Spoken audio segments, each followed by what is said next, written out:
What's up, gang? The It's black us. We're t-shirt back. day. We only Yeah, wear black black. t-shirt day. Yeah, always in black t-shirts. Nice to see everybody. It is Monday today. It's not Sunday, Monday, and yeah. we're here for a little bit of a Parties. chat. I Yeah. don't know. Maybe we'll talk about some comics. Yeah. That sort of thing. We'll see how things go. Mm, And Rasa's here as yeah. always. Hello. Hello, hello. What up? Are you looking forward to your interview tomorrow? I've got an interview tonight, and I've got Oh, an tonight? interview Oh, is on it Wednesday. Yeah, I have a number, so I did one Oh, yesterday. oh, I've wow. got one tonight as well, and Yeah. then like after this, like 5 p.m. my time, and then Okay. Wednesday Oh, yes. trying to work it out. Mm-hmm. And then there's a couple of others on the periphery, just trying to like find an actual time that works for both of us. Yeah. It's a little difficult. Yeah. People have lives, especially some of the people that I'm trying to talk to. Um, Mm, Comics or something from their past, and they, like the one that I have today. yeah. It's a guy that's his Go name on. is Frank Perna, Yeah. and he did this book, I've never heard which of is it. from 1986, right? So 1989 is when this is from. Oh, He's a damn. Canadian, Uh-huh. and I'm sure he hasn't really thought about this since probably 1990, right? So, Mm. and he's got another life and everything. So I'm really looking forward to it. Yeah. It's going to be great, but I understand that it's maybe not a priority for some of these people, that they get a message from some guy out of nowhere talking about a Yeah. book from like the 80s. Oh. You want to talk So, to me about what? but they agreed though, so that's not Yeah, bad. totally agree. Yeah, absolutely. And it's actually quite interesting to see the people's perspective later on, right? Because it's Hmm. completely, like you say, if it's not even involved in anything comics related, it actually should be quite intriguing to see how he will be kind of having perspective of what comics is now. You can ask that question also. Like I would Hmm. always find it interesting. Will there people that are still interested to do comics or read comics or whatever, be involved in that industry, or at least a Yeah, little bit? totally. So Well, and that, the other thing about this guy specifically, yeah. when I first started talking to him, he said there was actually an issue too, and I'm like, holy shit! He's like, I actually might have a copy. If I find it, I'll make sure that I send it to you. So Oh. he kind of said it again, that he's going to have a look, and he's still in contact with the guy he did this book with as well too. Oh, okay. So that might be interesting. Maybe that guy wants to talk. For this one specifically, it's more of like a So talking about his comics career, but also like what was it like at the time. And I'm always fascinated by that the time. Canada side of things when it Yeah, came to independent and self-published comics, right? Like, I see. yeah, the States had a very much, there was a boom all through comics in the 80s, but Canada always is sort of outside of that. So how did that go for you? Being in the East, I'm sure that maybe he had his stuff in the Beguiling and things like that, some of the local comic shops that were supportive. But I'm curious about how all that world was, Mm-hmm. why did you do it? How did you do it? What Mm-hmm. was your hopes with it? Yeah, I'm looking forward to it. So did you randomly pick a book and you said, okay, this is the guy is alive, I want to talk to him about it? Or what? I've got a stack of like going in the bins, going through the stuff from the 80s. There's Uh-huh. stuff that I really responded to that I I see. absolutely love. Uh-huh. So there's some books where I every once in a while I'll just do a little bit of a search to see if I can find somebody. Uh-huh. Um, this is another Canadian one, so Sylvia of the Rideau, and Uh-huh. this is a female artist on What this. up? Jeff McLeod, what up? What up? What up? And I've been looking forever to contact anybody associated with this comic. I even Okay. reached out to Robin McConnell, who does like Ink Studs podcast and stuff, and has written books, and to see if maybe he even had a link. He knew the book, but he's like, I have no idea about anybody involved. So Yeah. every once in a while I'll do like, this book is incredible, I want to talk to somebody. In that case, it's also, I want to buy a piece of art from them, original page, if they have anything. Uh-huh. But also I'd love to talk to them about what the hell was going on with this comic. Did you do anything else? Because the other fascinating thing about that era especially is some of these people, they did one or two comics and that was it, and they never worked in comics again. Some really, got associated with like a small publishing company and put out a bunch of books. But I'm super curious about all of it. Hello. Look at this. We've got some people. Thanks for joining us. Hello. What up? Yeah. Yeah, so it's one of those things. I just kind of do searches every once in a while just to see, pardon me, and also to find out a little bit about what other comics they did. Like, she's such a great artist. I was digging to see if she did anything else, and I couldn't find anything. I couldn't wow. find any information about her. I found a tiny bit of information about like the publisher, but Mhm. it's a ghost town out there as far as info on that book, that where it comes from. Somebody doesn't want to be known. Yeah, or to me, it just feels like that's maybe the only thing that they ever did, and Yeah. didn't pursue a career in the arts. Did Yeah. this one thing that maybe 10 people bought, and it's just out there in the bins, and Yeah. some joker like me comes along and pays $1 for it and is excited, like one of the better comics I've ever read. It's so Yeah. great. Exactly. Yeah. Yeah. Well, that's cool. I mean, at the end of the day, you managed to find somebody like you're gonna do something with it. So that's cool. I think a lot of this stuff is lucky because they're all older. Facebook has been a great resource. A lot of these people, when I've found people, it's been through Facebook, Oh wow. Okay. because they're of that generation where that's their main social media. They're not on Yeah. Instagram and the TikToks and the Twitters and stuff. They're on Facebook. Some of them, like Rick Mm. McCollum, he's still very active on Facebook as well. Yeah. Obviously, he's a bit of a different picture because he's doing new comics. That's the guy I'm going to be talking to hopefully on Wednesday. There's his 2 new books that he sent me, which are really great. I'm excited to see new stuff from him. But Yeah. Cool. yeah, Man. it'll be fun, man. Have you seen the new Green Lantern show? I have not. I haven't even watched the trailer.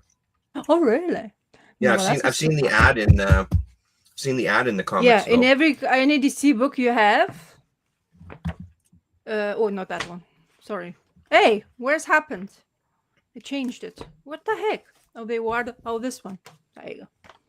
La la la la. Yeah, lanterns. Yeah. So I didn't know, but they had this, the director of this, it doesn't say which director it is, but the director of this show decided that they wanted to make Green Lantern show kind of like a True Detective form. So I don't know if you know True Detective. I sure do. Yeah.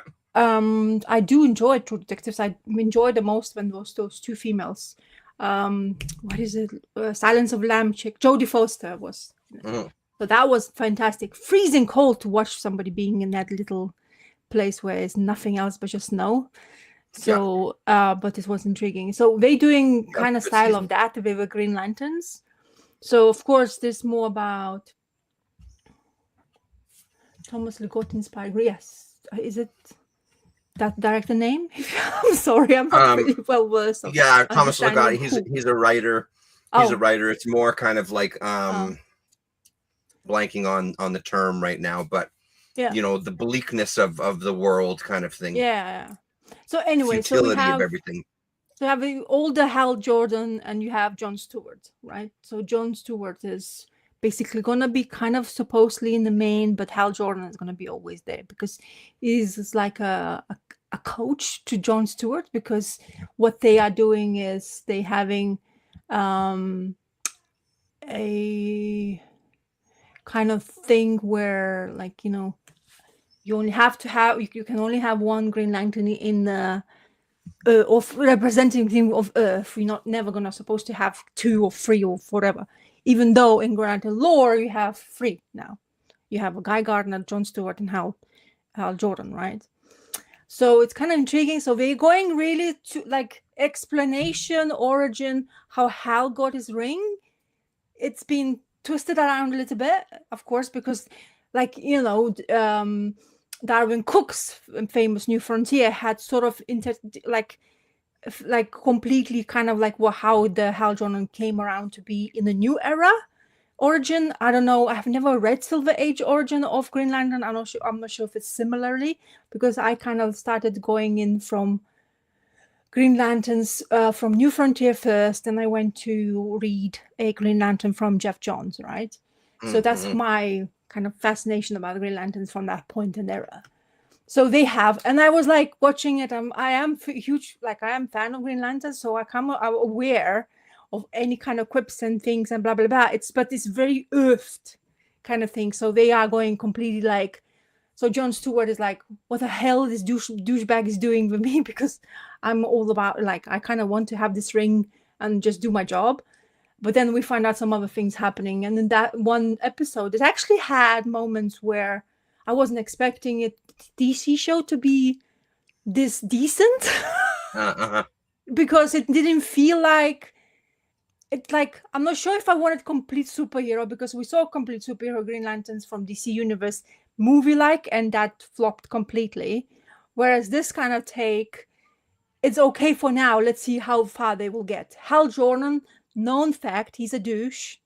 He's a womanizer. You know, he is blah, blah, blah. Not as douchey as Guy Gardner, but still douche, right? So Jon Stewart should both to be kind of middle, really straightforward, soldier-like Green Lantern with a really good imagination. So his imagination brings up all sorts of, like, you know, whatever, how the Green Lantern works is your ability to be brave, never being afraid, because that's what it's all about, right? So no fear. That's why you're able to wield the Green Lantern ring. And then whatever you make a concept of, like, while you're fighting, is whatever comes from your head, right? And this guy is basically Hal Jordan. It's like, so they're driving this famous, there's in the trailer, so I'm not spoiling it. So they're driving, and Hal Jordan is just having this conversation. So what do you think? Blah, blah, blah. And while they distracting him while driving, Jon Stewart realizes he's about to be off the car from the cliff. And he just leaves the ring there on the dashboard, and he just jumps away, Hal Jordan. And Jon Stewart of the car just, you know, gets smashed, plummets. And he wants to see how Jon Stewart is going to be basically reacting. No fear, you know, like all about no fear. Because that's what Green Lantern always does, you know. That's how you get your abilities to become one. So in that sense, it kind of works. The actors, one is English. So Jon Stewart actor is an English guy. He's from Brixton. I think he's from originally London, Brixton. So he's kind of interesting to hear an English speaking American accent. It felt like really natural and convincing, of course, as always. And the Hal Jordan actor, he's been a TV show actor for, as far as I remember. I think he's got famous from the 90s and onwards. Sorry, I can't tell you the names. I never do remember when we chat. Nor do I, you know, the thing. But what I'm saying is, I think it's worth to watch. Because what happens is there's like suspicion of aliens, and Hal Jordan is like, oh yeah, I'm the hero, you know. And he's not wearing the ghetto, right? He doesn't have a uniform. He does have, they showed the uniform in the show, but he doesn't really wear it. So it's kind of interesting how he like kind of like explains why he's not doing that. So it's actually quite okay for the first episode, to be honest. And I was really judgy, honestly, because I have really low expectations. But then the minute they start dwelling into comic lore, I'm like, my ears gets like, ooh, I want to see what they're gonna do, how much they're gonna screw up. Because that's what you do, really, you know, like when you know kind of like course, material. So there was a moment where like, why wouldn't they, you know, there's a moment where he could just use like to fly off, and I thought they're not gonna use that, but there's another moment where it shows sort of. So I don't want to spoil too much. Oh, okay. So highly recommend Conspiracy Against the Human Race. Okay, cool. Yeah, I haven't read any Ligotti. It's a name that's on my radar though, so thank you for that, Jeff. And Jeff is saying that apparently the first series of True Detective ripped him off. Was it a specific book, or was it more about an overall concept there, Jeff, if you're still around? Cool. I'll give it a shot. There's 2 episodes out. They're not coming out full blown straight away. So it's HBO Max, isn't it? Oh, okay. Is that what it is? Okay. Well, maybe I won't be able to watch it then. I'll have to illegally download it. Yeah. HBO Max. There you. Whoops.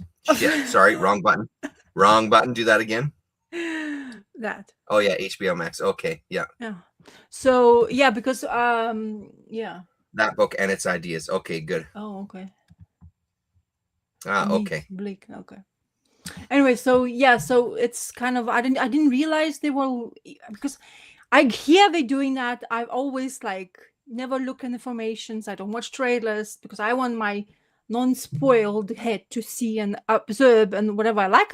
If I don't, I kind of tell whatever. But Green Lanterns is like always been like animated. DC has done it superbly well. So when it comes to TV live show, it would be like, but apparently everybody's really into it. Now they're already saying that they're going to do some other show they wanted to do, but they were waiting to see how people will relate to this one first. Yeah. So they're It's already always the way it planning goes, something in the I guess conveyor belt is already clicking forward already, no matter whatever happens. Just wanted to see how far this is going to go. But so far, I haven't seen episode 2 because there's episode 2 out. But if episode 2 be as good as this was on the one, I'm okay with it. So I'm kind of gonna be intriguing to watch. I want more space, but I think they not do any space in this one because of the way we're intending True Detective shit part. But they have this. I think it's like a thing now in TV shows since. Is it Sheridan who created the Yellowstone and all that? Yeah, Taylor so Sheridan. Since his famousness, everybody seems to be going that route. Almost the same. Yeah. Scene picks, almost the same. It's like, why? Yeah, because they're all a bunch of fucking leeches and they don't have an original idea between a fucking room full of each other, So yeah, I've heard that name recently. We've been talking to. We have Little House on the Prairie shooting here, and we've been talking and dealing with CBS, who's producing it on behalf of Netflix, and they keep using that as like a. I've heard his fucking name so many goddamn times now, used as like trying to weaponize it, like, whatever. Anyway. Look, one show great to make, and everybody's like screaming for it, like it's finished. Now we're doing all the other iterations. 1889 was amazing on that thing, but I didn't know that Sheridan done all sorts of things like SWAT. Apparently, that's his other thing done by him, which is I wasn't even aware, and I wasn't even aware of the guy before I was watching Yellowstone, and then suddenly people were like, oh yeah, this is the guy, like he's the billionaire now, like guy who owns I don't know if it's true, but what I hear, like he owns half of Montana, all those mountains. Apparently the guy can buy it all, but I don't know if it's right. I mean, like at the end of the day, he's a pretty decent writer. The stuff that I've seen, I haven't seen all of his stuff. He's popular for a reason, no doubt about it. It's just that industry really then just sucks every ounce out of that stone, when they get it right. So look, I don't mind. Hello, Ritzy. Okay, but I think Jon Stewart. Yeah, Jon Stewart automatically hear Phil Lamar's voice from the Justice League animated series. Cool. Great series, absolutely. Jon Stewart is great. They picked actor exactly what comic look like. He's bulky. He's really like stocky. Really like you can feel like his running is so very funny though. There's a running scene, and I don't know who. I think they coached them because I don't think that's really natural running style. He's almost running like those. I mean, is the army running thing with hands like that? He was choppy like a robot, honestly. And then he looks like he's running, but he's not running. You know what I mean? Right, so right. Like, is his muscles not going forward? he's not big enough to run. And there's this chase scene. And of course, like there's quips of things. I could dissect this. You have to watch this, okay? Before I start to dissect everything bit by bit, because it honestly feels like they're using whatever you kind of comfortable with and just putting things together with a superhero thing. Yeah. I really like the ring part. I think the way they made the ring look, how supposedly what he's doing, how Jordan is using, he's making money. He made the dollars, put it in the music box machine where you can pick up your own music in the bar, whatever. That's what's hilarious part actually, because it's honestly Hal Jordan would be doing that. Honestly, because he just doesn't give a even though he's not allowed to, blah blah blah. You're not supposed to use that powers like that. Yeah. And Guy Gardner, would you think be more like this? But apparently, Nathan Fillion's Guy Gardner supposed to appear in the show. I mean, is it necessary? I'm not sure. It depends on the storyline going forward. So there's I was at Galaxy Comics the other day. There's a Nathan Fillion series out now. He's written a comic series. I don't remember what it's called. I had a very quick flip through it. The art didn't look appealing whatsoever. So I would have bought it if the art looked interesting, just to give it a shot. But it was very kind of bland art inside. So you're aware of the Firefly information? It's going to be animated, right? Do you know that? Oh, I did not know that. My husband is absolutely disappointed. Yeah. because he says, why? Like I said to him, my first thing, like, I think because we are so normalized. Oh, they old, so we can't really. Sure, but No, you can. the That would be original. interesting. Go into the future, But No, I yeah, know, I understand. Don't get me wrong. I would watch it no matter time. But yeah. the first thing I'm not sure if that's correct, but it's just first thing come into my head that maybe the whole cast, because they appeared apparently in the San Diego Comic Con. I think they were having Oh, okay. a talk, I presume, or some other Comic Con. They appeared, but I wasn't aware that they're doing actual animators here. So it's continuation, I presume. If I Firefly in development, spearheaded by star Nathan Fillion. yeah.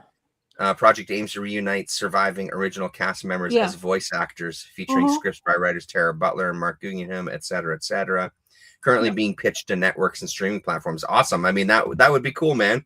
I'd see anything Firefly, because when you were talking about, before we went on, you were talking about watching a show repeatedly. Firefly is one of those shows for me. I've watched that. I mean, it's a bit easier. It's only one season, but I've watched those so many times. And every single time it just blows me away. I love it so much. Yeah.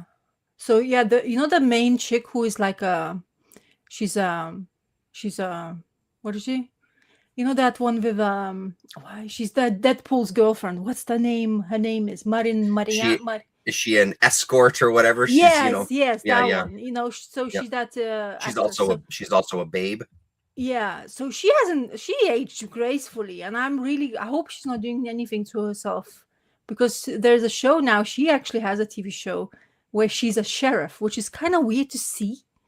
I mean, like, because she's used to be, I mean, it's good for her as an actress, okay, getting a role rather than being always a babe, like always a babe or right. love interest, or, hold her physique, but she's now a sheriff. I think it's called Land of Sheriff or something like that. That's what this TV show she have done. Very mild, very whimsical, to be honest. Not something you have to pull that up. Yeah, I mean, she's done quite a few things for sure. Yeah. She did some movies and stuff too. So making sure, yeah. Morena Baccarin or Baccarin or Inara was her character's name. Yeah. So that's the chick. It's kind of interesting that she's still very much in the limelight, which is good as an actress. I mean, females are usually the ones who goes quicker than males. Oh, she's also in Masters of the Universe. Is she? Oh, I didn't know. Yeah. She plays the sorceress. Yeah, Sheriff County, Fire. Yeah, there you go. Sheriff Country, Fire Country, The Wrecking Crew. Yeah, Sheriff Greenland 2, Batman Unburied podcast. Oh, she's everywhere. She's everywhere. She works a lot, so yeah, she doesn't want to be. While she's using the opportunity to be an actress, which is good. She's kept her sexy, I guess. Yeah, right. For producers to keep her. Unfortunately, to say that as a female, to be honest, not you know what I mean. But it's kind of interesting that she's managing to go everywhere as far as where it takes her. So. Oh, you show me that. I think you sent me an Instagram link of that actress from Smallville who's doing the comic, right, about Winnipeg. Oh, you have that Black Star. Yeah, okay, I've got an issue. I've got it already, but then I saw this variant cover, and it's a takeoff on our Parliament building. In our Parliament building, there's this space with this Black Star, and it's in this room. So I mean, it's pulled from actual stuff here in town. Yeah. So I'd like this cover because it's very loosely based on that space. The floor doesn't look exactly like this with all this other stuff going on, but it does have the star in the center, right? And there's a sound thing that happens there because of the shape. When you stand, there's a really kind of weird experience that you have when you stand right in the middle. Okay. So much so that there's this guy on YouTube, Heinbach, this German guy. He came to Winnipeg to do some recordings and sort of like map the space, I think. To be able to create pieces as if it was being played in the space in the ledge. So yeah, it's got some history for sure. Okay. Anyway, so I heard, I haven't heard great good things though. I'm really curious to see. I liked it. I liked it a Do you fair want bit. I to? mean, it's not the most polished thing, but I mean, Yeah. considering she hasn't written before, there's someone else in here that's helping her with writing who is a Winnipegger as well too, Oh, okay. who my wife sort of knows.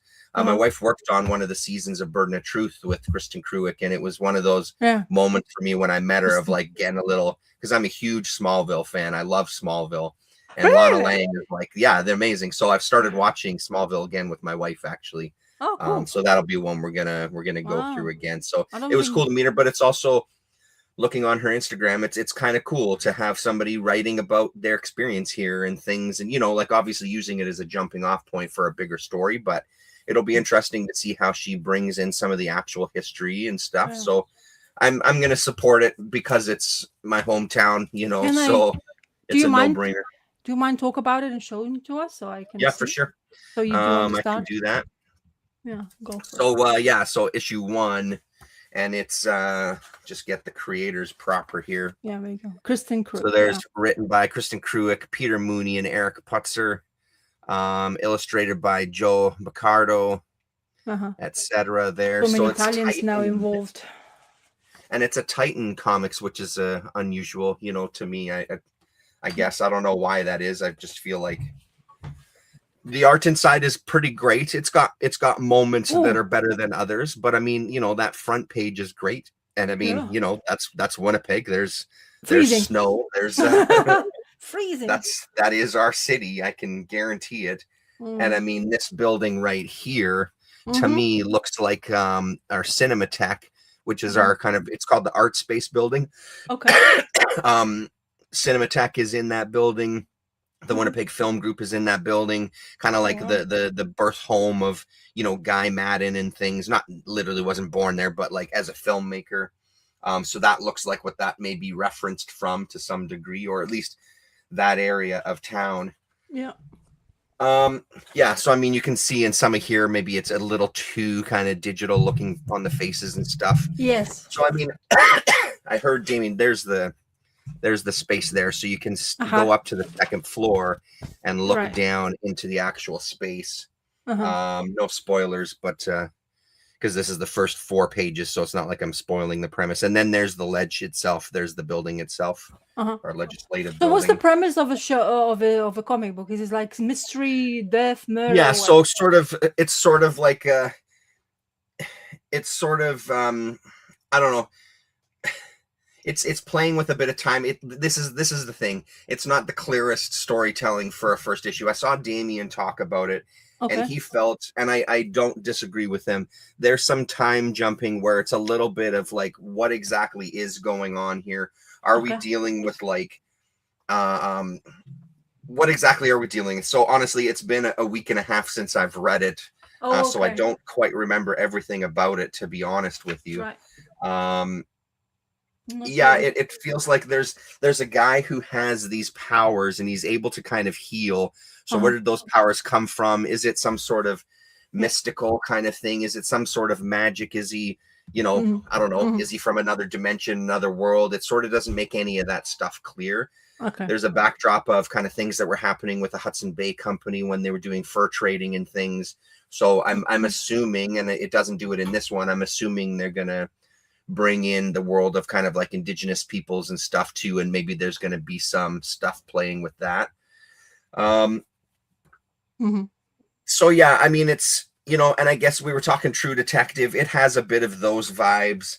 We have some kind of spirits. Here's some kind of spirits that are going to be guiding our character throughout, that he sort of interacts with in a moment. When he blacks out, he kind of interacts with this other, I don't know if it's a spirit world or if it's another dimension, but so I mean, I don't disagree necessarily with the criticism that people have, but I found that I could still follow it enough where it didn't kind of throw me off. I didn't feel lost, but I completely understand it could have been better told. It could have been, paced a little bit differently, but whatever the case, it caught my attention enough that I'm gonna kind of keep going with it just to see what she does.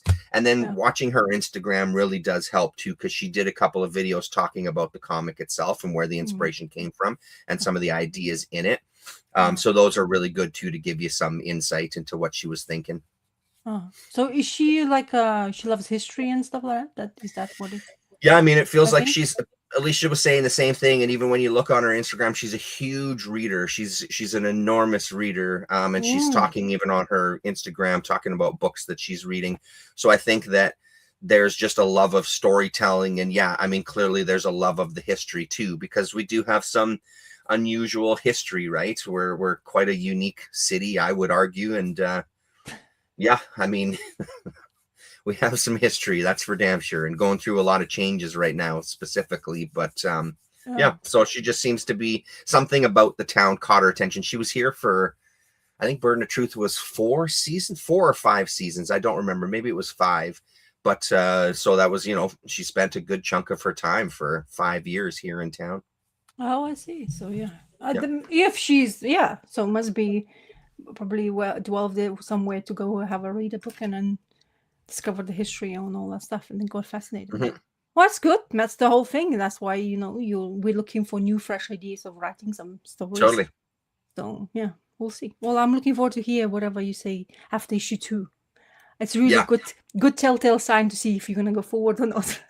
Absolutely, yeah, exactly. Give it a couple issues to see how she pulls it together. Yeah, I put it on my pull list to make sure that I don't miss any. Yeah, I mean, and honestly, it's one of those books that even if I'm not the biggest fan, I'll probably continue with it regardless, just because I really want to support something like this, right? So especially if it's based in your town, so yeah, makes more sense.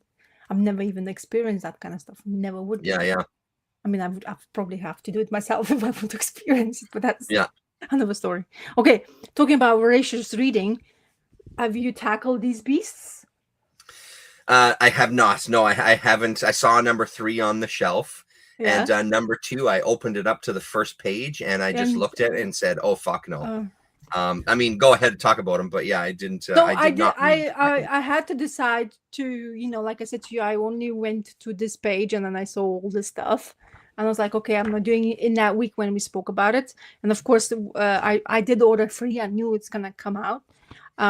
So I had to okay, let's do it, see how far. It is a long ass read. This is not, you have to be really ready for reading. You can't just read it in one bleak minute. Let's say some comic books gives you 5 minutes at most. But this one is really like almost Silver Age feel to it.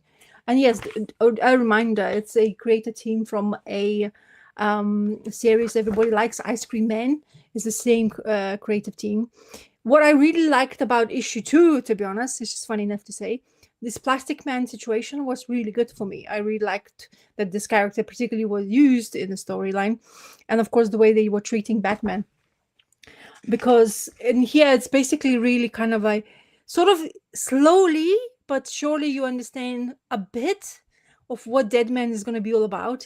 It is a miss, in my opinion. I think you're in the same thing, that we don't see this Deadman as Deadman what we know about. We're not saying that it's supposed to be used in the same way every single time the new creative team is doing it. But the way they're dealing with this one is more like a storyteller and going through the situations. And this boy who's attached to him, because they're kind of located in the same area, they're kind of becoming more intertwined as a team. And here we have a story about this bibliophile, a guy who reads any kind of book page, and he remembers every single number, detail, mistake of the writing. And what is the problem with this guy? That he end up reading something, a book where it's about demons, and what happens to that book, which they need to have to find in order of this things happening around Deadman, is that the book got destroyed, and the only person now we have with those books knowledge is this dude, bibliophile. He kind of becomes an evil guy. It kind of explains his thing. So much reading. Batman gets involved, and Deadman's, Deadman's ability is to jam into people, take over the body. But for Deadman's surprise, Batman has a new ideas how to deal with that. So when he jumps into a body, he tries to explain to us as a reader, or how I usually open a door and they go, I'm in control. I see everything what the person sees. They don't remember anything. But Batman apparently has safeguards, and Deadman is trying to get through them, and he's nothing succeeds. So, and Batman wakes up and saying, "Oh, somebody tried to invade my brain," and the only person he was able to do that is he took in the elongated man, and elongated man goes on the roam around.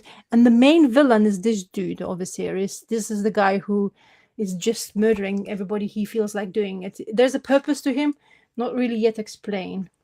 It's kind of like creepy little, and they do really well creepy, right? Because they did Ice Cream Man, and that's what they're famous for. So yeah, a lot of reading. There's this dude, which is actually quite fun. Finally, there was a little bit more differences into more actiony, more explainy. The Batman looking really old school, with goggles where he actually can see and talk to Deadman because there's new technology he's managed to create. And then issue 3, I thought, okay, let's see more action, and no siree, more reading. Well, kind of there was action. This is actually more where the artist had to do some different style of work, because the Deadman, because of this situation with that book and this dude, I think he's not really well aware, or I'm not sure if he's well aware of this guy. But there's people who's not going through the right channels, right? Because Deadman is employed by the entity, whatever that Rama Ragul, whatever that person is, and his job is to take the dead people through the right channels so they can, be good, bad, whatever, heaven, purgatory, whatever. And in this issue 3, Deadman decides to go to the purgatory because they on a hunt, and their boy comes taken to it. This is this double page explained to where it's going to happen. And we get to introduce to this childlike character, but it's Lucifer, Morningstar. The idea of what they're using him here for. So what this issue does is gives your artist ability, because he needs to change this art style, which was very refreshing, to be honest. I really like this. I think this guy can do this more often. Then you have him. This is not great for comic readers. You have one page, nope, nothing to explain, but then you have this, and you're like, huh? And it basically explains a little bit about this guy, but not really, because I couldn't understand half of it. Then they use Slumberland kind of inspirational style of art, and then of course we having to deal with Lucifer and him.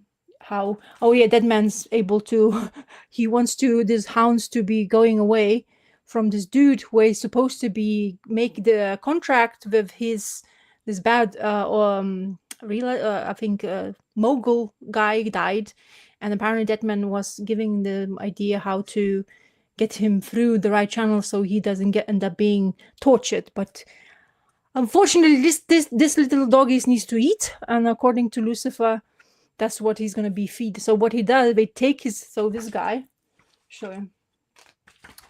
He's basically begging Deadman, this guy, begging Deadman to say, like, I don't want to be eaten because my body regrows, and he basically feels everything. His body gets ripped to shreds. They eat, waste a little bit, and his body regrows back again, and they're doing the same thing again. And then, so he's kind of like pissed off because I'm dealing with somebody you're not supposed to be interfering. It tells Lucifer off and Lucifer says, I do what the hell I want. And this is Lucifer conversation. And Deadman basically ends up doing nothing really, and doesn't end up getting what he really wanted. Instead, he just becomes really more angry with that Indian god he's been replying to. Yeah, so that's kind of intriguing.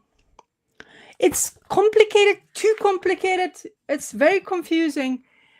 But in the same time, if you have enough attention, it's not bad to read. But it's nothing to scream about. I can't recommend this. It's a lot of reading. The art style is not for Deadman, I don't think, in my opinion, still to this time. I don't like what Deadman is. I wanted him to be more like that jumping into body thing situation. I think is one of the ideas where he also gets, end up in situation where he's not supposed to be. He's taking over somebody's body. They don't remember afterwards. This Batman situation was really actually quite hilarious. I didn't maybe explain really well, but it had really kind of funny moments with the Batman. Which you can, I think it's an issue 2, right? I think it's issue 2. Yeah. So you definitely can read it for yourself. But then this I can purgatory. guarantee you one thing: I will never read issue 2. I guarantee it. It just won't happen. And this purgatory thing and hell and Lucifer. Okay, my ears perked up straight away because I know Lucifer and I'm well aware of the character, right? A little bit more, but not as much. I've never actually read Lucifer series from Vertigo. They have even omnibus size of material to buy. And the creator, I forgot the name of creator, but I think the creator would have been somebody I would actually. Mike Carey, isn't it? Mike Carey wrote to Lucifer for Vertigo. I think you're right. Yeah.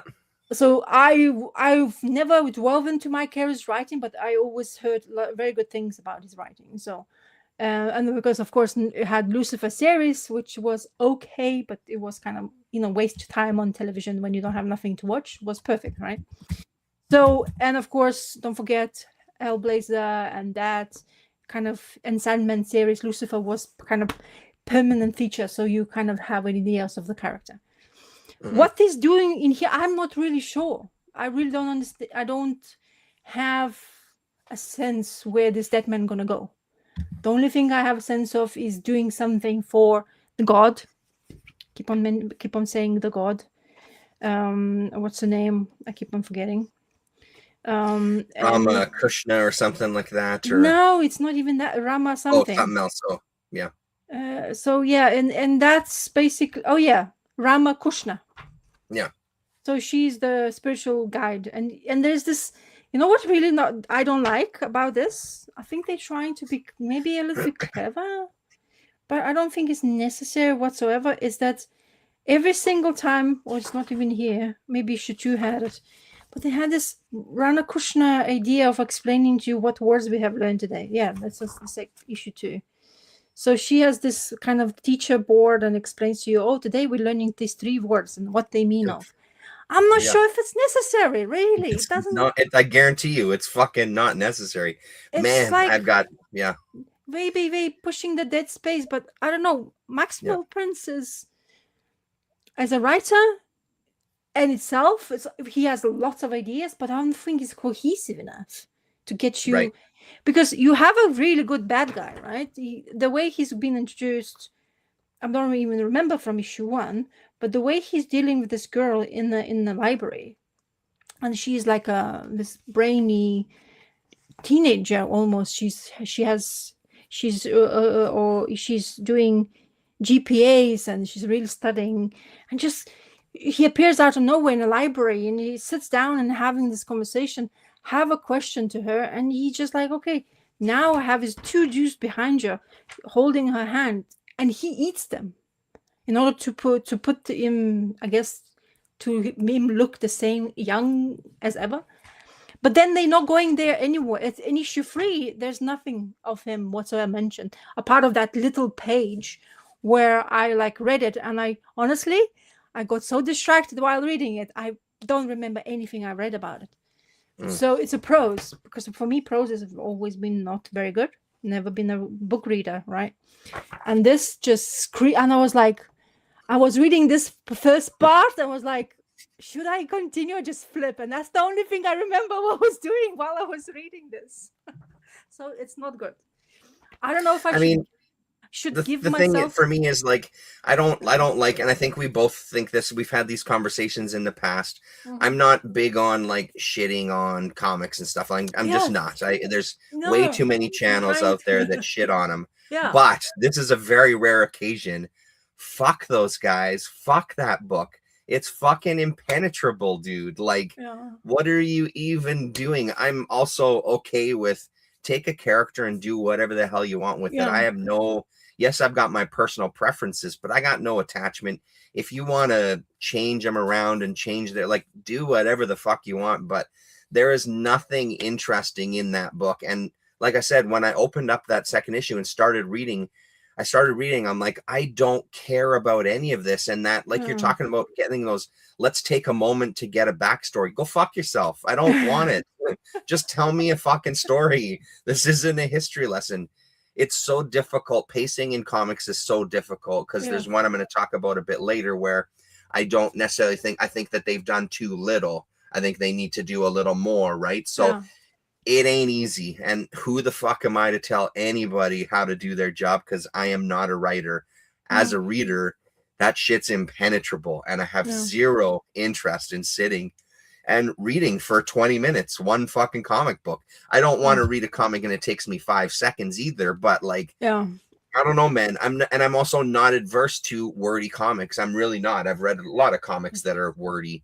And I'm okay with that. But it hits a point where the art, sure, on the surface, it's good. There's nothing wrong. It sort of lives in a world that I do like of artists, the Ian Bertrams and stuff. It's just not as dynamic. But that's okay. Again, not a turnoff for me. But all of these things combined, it's like there's really nothing in that book that appeals to me other than it's Deadman and I like the character. But that's not even enough to keep me on. Like I said, with this one, this is not the best storytelling ever. Have way more patience to read this because it wasn't like impenetrable from like a storytelling point of I didn't have to read. It didn't think to give me, let's take a break and let's do 2 pages on just the history of the legislative building in Winnipeg. And did you know this? And did you know this about the art? Like it doesn't do that because it incorporates it all into the sort of story, right? Yes. Man, it makes me angry. And it's very rare that it does this because it's comics and who cares? But that one actually makes me angry when I see it because it's just such a go fuck yourself with this type of storytelling. Like, I'm sure there's people that enjoy it and good for you. I'm also not a huge Ice Cream Man fan. I've read an issue or 2 here. Again, I had the exact same opinion. It wasn't horrible. It wasn't like it was an offensively bad one. It didn't appeal to me either. I tried their Superman one. I kind of enjoyed the first issue, to be honest. I enjoyed it more than I thought I would. It dropped off really quick for me in the second issue. So I feel like I have given them a chance as creators. It's just not something that I'm necessarily interested in. Just like some of the weird shit that I read that I show off, there's not a lot of people that are interested in it, right? Everybody has their niche, but man, fuck that book. There's no way. So I was thinking myself, do I want to go through this issue 4 now? Yeah.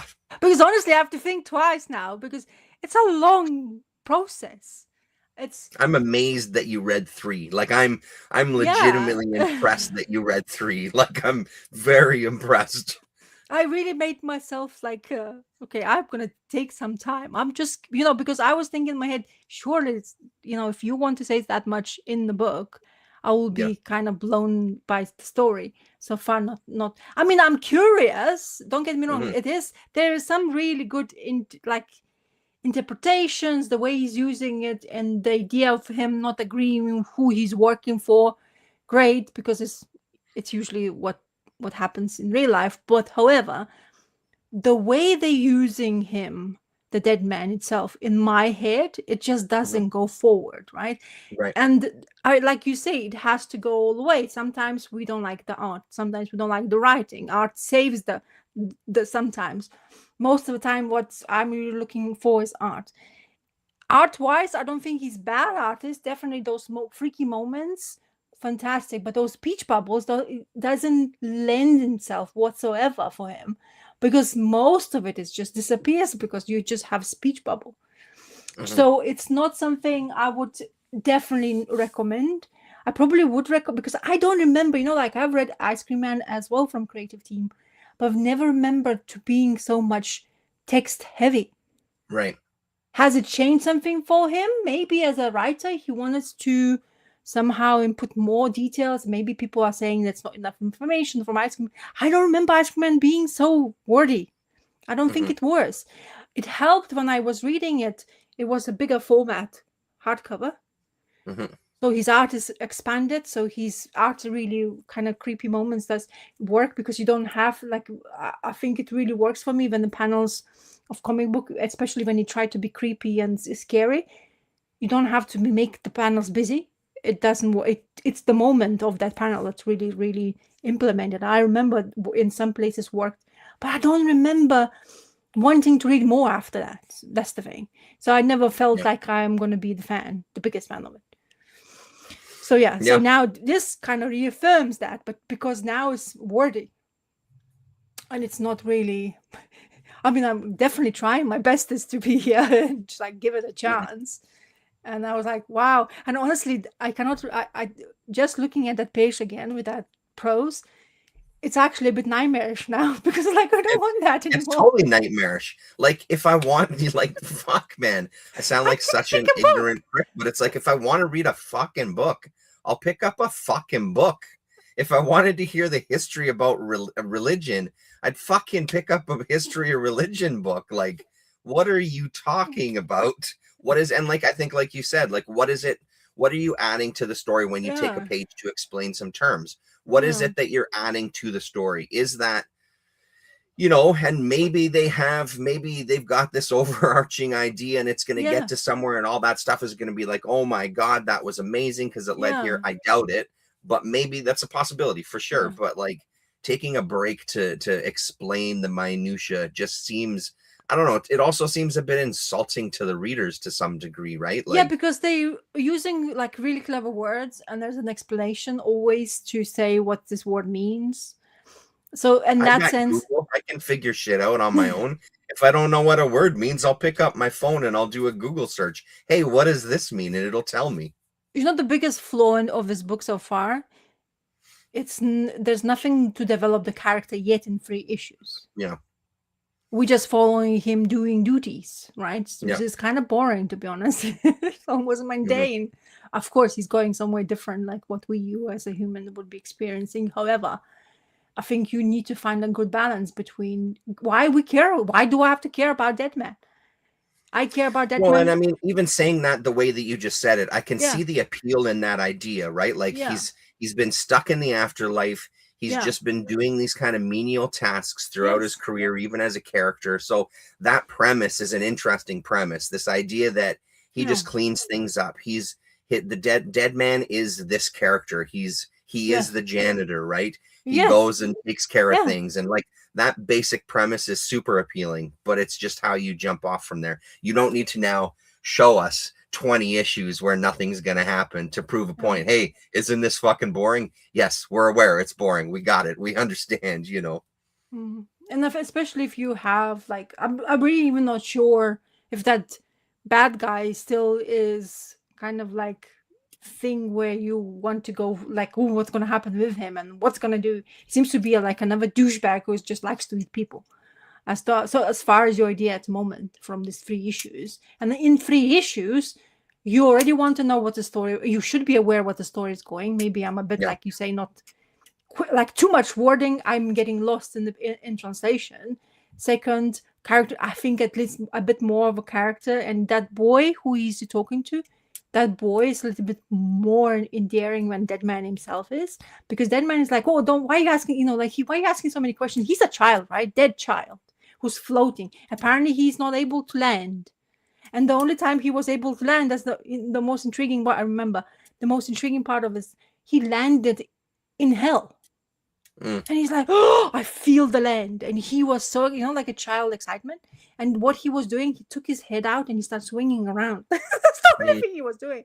It's like, what the hell is going on? But that's the only thing where I really kind of took away from the issue 3, which is not much, really, from the amount of reading. Anyway. Not sure issue 4 will be in my pull list. Let's say this way. Yeah, you're stuck with it now. Yeah. So let's talk about the one that for me goes the opposite way. So I mean, first things first, I liked it. So let's just get it out of the way. Are you talking about this guy? Yeah, talking about this. Oh, talking about Kaito 84. Oh, Kaito. I don't know why I say Kaito. Or Kaito. Yeah. I say potato. You say potato. The biggest criticism is not even a criticism. Yes. The obvious thing is you're not fucking Stan Sakai. period. And that Yes. is so difficult. Any Yes. creator, no I matter, said to even you if they that. were the best creators in the world, it's Uh-huh. so difficult. You're the first people that are doing Usagi Ojimbo stories, so you're already at a deficit, right? Which is Whoa. super, super tough. And it Yeah. turns out, just on a quick side note, I do have all the Sakai variants for the issues, which is Oh, exciting. I nice. forgot that I had Of some course. myself already. Yeah.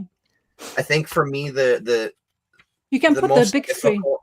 Oh yeah, okay. The most difficult for me was issue number 2. Uh-huh. The gaps in the storytelling. This one went way too quick. They Yes. talked about a heist, they met about the heist, they did the heist, Yeah. and then they got busted. And it was so much information in one. Like, there was such huge gaps, which again, I'm okay with gaps in storytelling. You don't need to show me them going to take a shit and wiping their ass and washing their hands. Yeah. But I mean, it felt like it was too. It feels like the framing of getting these characters back together could have been different. They could have started as a group on a heist together, for example, and we could have seen their deficiencies with dealing with each other. I don't feel like it brought anything to it, having them separated and getting reunited. His art, sometimes I read in one of them that he, instead of using water to thin down the paints, he was using coffee. And that makes sense because there's some stuff that's really dark. Yes. To the point of I'm getting old, my eyes are getting worse. I need a lot of light for a comic anyway. So there was times where I was kind of like confused as to what was going on. There was a couple of things of like positioning of characters. Yes. I think it was actually, I know which one it was in. This confused the shit out of me for a second. I had to read it a couple of times. I had to go back and read the page a couple of times because I didn't understand so spoilers for anybody who, who's not currently here or watching in the future. Spoilers that we're going to talk about something here. Yeah, it's finished. This page here. It took me forever to realize that he stabbed himself. Because the way that the blade is positioned, the way his body and arm is positioned, I'm like, who is he stabbing? And then I look and I see this, and I'm like, oh, he's gotten stabbed. And then I looked again. I'm like, wait a second, how does that happen? Yes. And it did not make any sense to me with the length of the sword and the blade, and then the way it was here and that. I was like, what the fuck has gone on here? And as a quick aside, seeing Jay or Jai or however you pronounce it back I don't know was pretty fucking cool. Like, that's a pretty cool panel there, man. Yeah. So, I mean, as much as I did enjoy it, I think there could have been more. But it was a pretty solid story overall. Like, I like the idea of future generations and kind of like linked, and Jay or Jai is going to come after you every couple of 100 years, and having all these kind of reincarnated characters that we know from the universe coming back is super cool. It's just there was some storytelling where it wasn't enough. It was looking to trim too much fat, where now you've plotted this out, because they talk a lot of in some of the back things about like how they write an issue. In one of the issues they talk about it, it's like, it was an overall concept, specifically issue 2. It's like, man, you could have rethought the first 2 issues easily, and you would have saved yourself a lot of time. You would have still told the same amount of story. It might have been a little more interesting, to be honest, because some of that stuff felt really shoehorned in, as far as like, here's the shot where the 2 of them aren't talking to each other. Here's this one, and now they're doing this, and it was just too quick, Yes. But it was cool, though. It's nice to see some other creators tackling Usagi, and I think, Sakai is probably thinking about, like with the turtles and stuff, what's going to be after I'm gone? What's going to happen to my character? And he's trying to get it out there for other people to start writing it, which I think is smart as well, too. You want your creations to last. This is a pretty good way to do it. Start getting other people involved. So, What did you think of the final stuff? I don't remember if you talked about the final issue before. No, I didn't, because I wanted you to read the whole thing before I even attempted to go. The overarching story, I think that as a creator team who has a chance to do something, they wanted to have as exciting as it possibly can. They can't go Stan Sakai rhythm, because that wouldn't make any sense, because you have to have your own stamp. At the end of the day, you cannot like be the same as what Stan Sakai does to Usagi. It does also help that they jumped in time because of the character Yeah. is in 84, not in the feudal Japan, which is completely different scenery. It does lend to, if you're a younger generation, kind of like what you got inspired by. And I think this creator team is definitely inspired by action movies as well, because of the way they're using the lenses, their panel setups, the car chase scene. I think it's really good, to be honest. Like one of my favorite panels in here. Yeah. As a story itself, there was a little bit too much of that. Because they probably only had like 5 issues to get a story from A to right at the end. Quite a lot. You probably have lots of ideas, but you know how to put it in one go. And I think by issue, like you say, by issue 3, I think you kind of got used to the idea how they dealing with a story. So it Totally. actually started to make more sense right at the end. Yeah, I agree. Totally agree.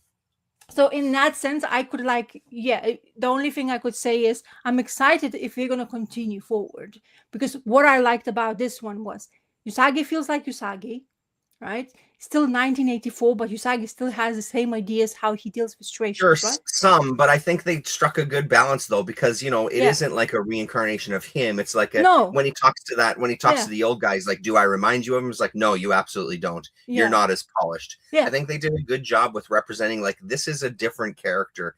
Yes, there's some lineage there and there's some looks and things, but still not quite the same, which I thought was well done. I thought they balanced that out pretty well. Well, the thing is, that situation, I remember the thing, the cousin situation, how he decided to do the heist is because of his cousin, right?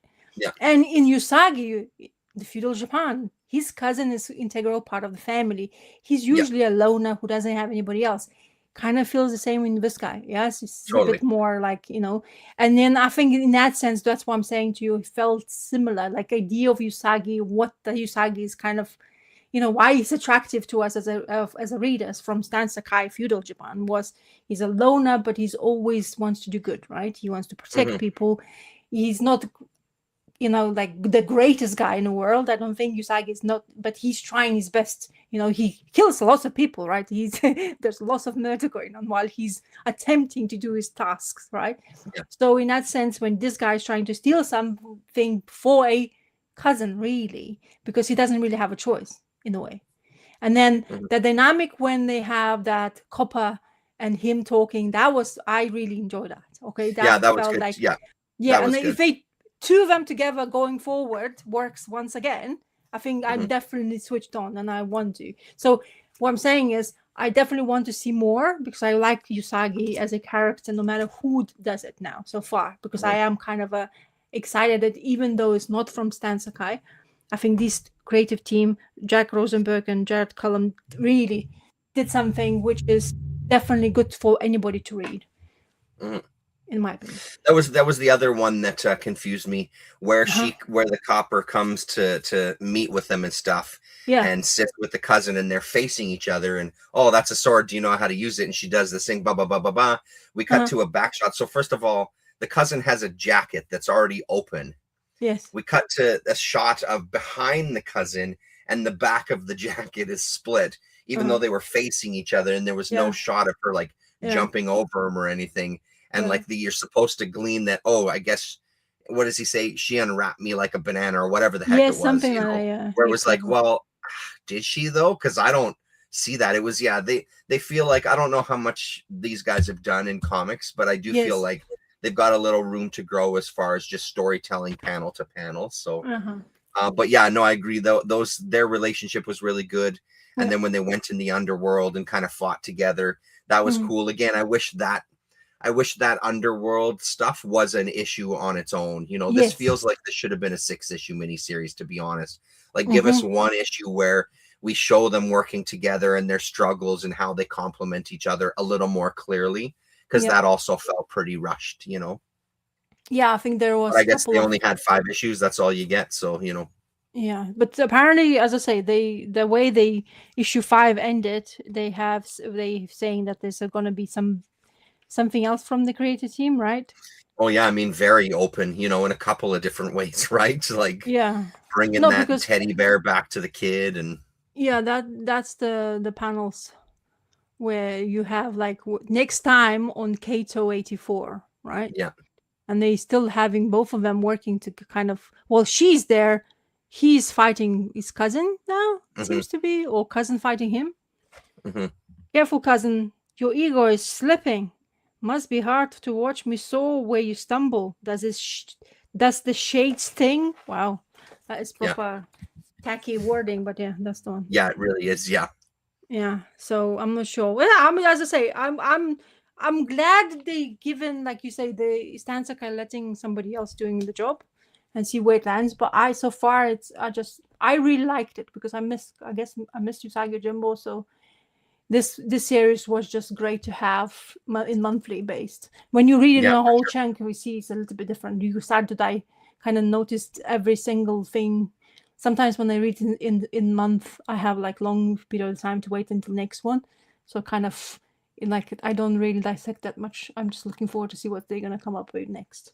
I I'm think just they really glad I was able to get issues 1 and 2 before they're like gone and impossible to get. Like, I'm yes. really glad that that all worked out, and so Yeah, I'm really pleased that you did because they yeah. were like And I also hope how quick it was this time getting the comics, because I mean, we yeah. talked on our live stream. Yes. I ordered them, and then they were Yeah. there before our, And you like, have it's your crazy how video. quick these came this Yeah, time. I saw your I'm whole very video. I was like, surprised. what is it? And you said Lone Star. I was like, wow, that's like a proper delivery. So, Well, and it's the thing, like, this was the cheaper shipping option that I chose. You can choose another one that's supposedly faster, but I mean, I don't know, do I need them faster? Because the next one up is like a good, I don't yeah. know, $10 American higher in price, right? So it's, Wow. I don't know, the cheaper option was still pretty damn quick. Mm. I'm still amazed you're still going for it, even though delivery is not the cheapest thing you do. Yeah, I mean, but that's the thing. Like I was saying it when I was talking and showing off the Mm-hmm. books, like it's such a good resource to like finish off Yeah. runs. It's the only resource where I can get my Oh sanctuary yeah. from, Yeah, because I can't I see just can't them. I just can't find that shit anywhere. So, and I've looked, and Yeah. I look for it when I go to conventions, and it's tough to get. And I need to read that book, so I need those issues. And plus, just filling in gaps on stuff really helps. Mm-hmm. It's a huge database they got. So So I never not so. I'm not really fussed about this anymore, to be honest. oh, is that the new issue already? Issue 2, you had Oh, it. issue 2. Okay, I do have it. Okay, I thought it was issue 3. Yeah. Yeah, issue 2. So I am. I don't think after having this issue, I'm at all excited. To be honest, I don't like the coloring anymore since we Yeah. spoken. I'm judging it way more. You know what's missing? Even though somehow in other series he used Shaolin Cowboy in a better way when it's using it now. I really don't. Maybe it's because using it, these dudes who's chasing after him and going is the Ice Age agents, isn't it? It's like those Yeah. Yeah. they're trying I mean, to basically, they're not ICE agents, but you they're know right-wing knuckleheads. Yeah. yeah, exactly. We're wearing it almost. I don't know. What distracted me. I don't know why, but straight away I thought this dude looks like Jeff Darrow, and I didn't like that at all. Oh, Maybe yeah. because he's the right wing thing, he's the creator. Yeah. I'm not sure if that and kind of got me distracted by that sense because I was like, it does look like him, isn't it? Or am I just going mad while I'm reading this book? There's lots of things in here where, like this situation where he went to the house to give the letter to the mother, and then he sees this douchebag who's like, I don't know. I thought at the beginning, honestly, I don't know if you felt. I felt like he was the chick, the way he was writing, and then he realized that he's a man who Hmm. is the stepfather of the dude who was like writing a letter to his mother, and then this like really sad moment where she's just like lays here in the bed, really like not moving, and he's like, "Oh, I'm not gonna give you. You're not here for the meat." And I didn't understand that joke whatsoever. Hmm. So yeah, I'm losing a little bit with this, and I'm sad to be honest because I really do enjoy Darrow as much as I was enjoying them before with Shaolin Cowboy, but so far, 2 issues in, nothing to scream about. Apart from maybe Yeah. this part where he jumps on the guy's That was head. that was very entertaining. I really like that part. Yeah. Yeah, so this is probably the best, and I even have a laugh now while I'm watching it. So that part was great, right? But a part of and okay, now I'm finding good moments, but this bloody scenes happens, but him riding a scooter on electric lines, that's fantastic. Okay, Hmm. so I like that one as well. So there's a couple of good moments, but yeah, I'm not sure if anything else it's as attractive as it used to be. It's Hmm. too much darkness in this book, even though these yellows are crazy, but the coloring it's really bothersome to me at the moment. Since we have spoken, I can't unsee it anymore, and now I'm just kind of like, even though there's so much different color schemes in here, but they are still quite muted. Yeah. And I'm not sure if I'm enjoying that much because the detail is kind of get lost, and it's so much, and this crazy things. Of course, Darrow being Darrow, the Coca-Cola vending machine is gonna go after our It's Shaolin awesome. cowboy.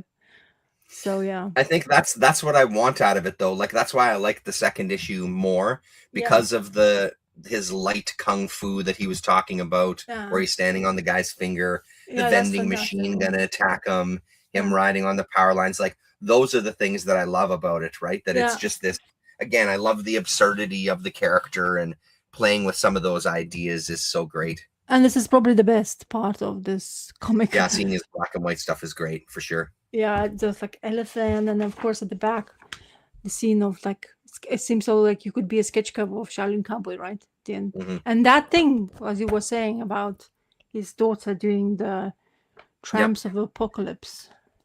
Which are you picking it up? Are you gonna try it No, out? I'm not. 420 though, on one of his latest videos, he was talking about it a little bit. Oh, So did he? I he's haven't read seen. some of it or all of it. I'm not sure how much he's read of it, but he was Yeah. talking about that book and saying it was pretty enjoyable. He was talking about it being more like in the vein of like a Russ Meyer. I don't know if you know the director Russ Meyer. He made movies about women. He loved women. All of his women in his movies had gigantic breasts, and they were real badasses, and they beat the shit out of everybody, and they were kind of thugs, and they kind of looked like her, to be honest, to some Mm. degree. Mm. So he's known for those kind of movies, right? Those kind of Okay. exploitation movies.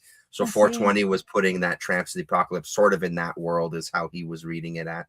Oh, okay, cool. All right. Are you Yeah. gonna pick it up, Shaolin Cowboy, till the end? There's 5 issues, right? He's gonna Oh, go I'm through. gonna. Yeah, no, there's no way I'm not. Yeah, I mean it's Jeff Darrow No. again. Like I love Jeff Yes. Darrow. There's Exactly. this is no throwing shade on Darrow. I think he's a fantastic creator. He is. I think that you're 4. right though. I think maybe it's too much. Like I think Yes. one of the appeals about Shaolin Cowboy early on, especially, was that it was this thing that existed and then it didn't ever again. And oh Yeah. shit, now here's something else. And there's an entire 2 issues where he's just fighting zombies through it. Like that Mm. kind of level of ridiculously it Yeah. was super fun. Now it's like, okay, so here's this one, and now it'll be a couple years and we'll get another one. And now it feels like, well, now if you're always gonna give us stuff, then our what we want out of it is gonna naturally grow. I feel like if it's Mm. something that like you only do a Shaolin Cowboy story once every 10 years and Yeah. it's 2 issues, we're gonna eat that shit up, right? So I think it's a bit different when you start doing it on a semi-regular basis, even though Well, it's it took still him not like what, 5 years since last yeah, I mean, release, it's still wasn't been it? a number of years, so it's not quite regular, but like it's that part of that appeal, I think, was that it was this thing that you just heard about, and Yes. oh my God, Shaolin Cowboy, you ever heard of this? But he's done quite a bit now, so yeah, That's cool. That's 4 issues. It's 2 of the 4. yeah.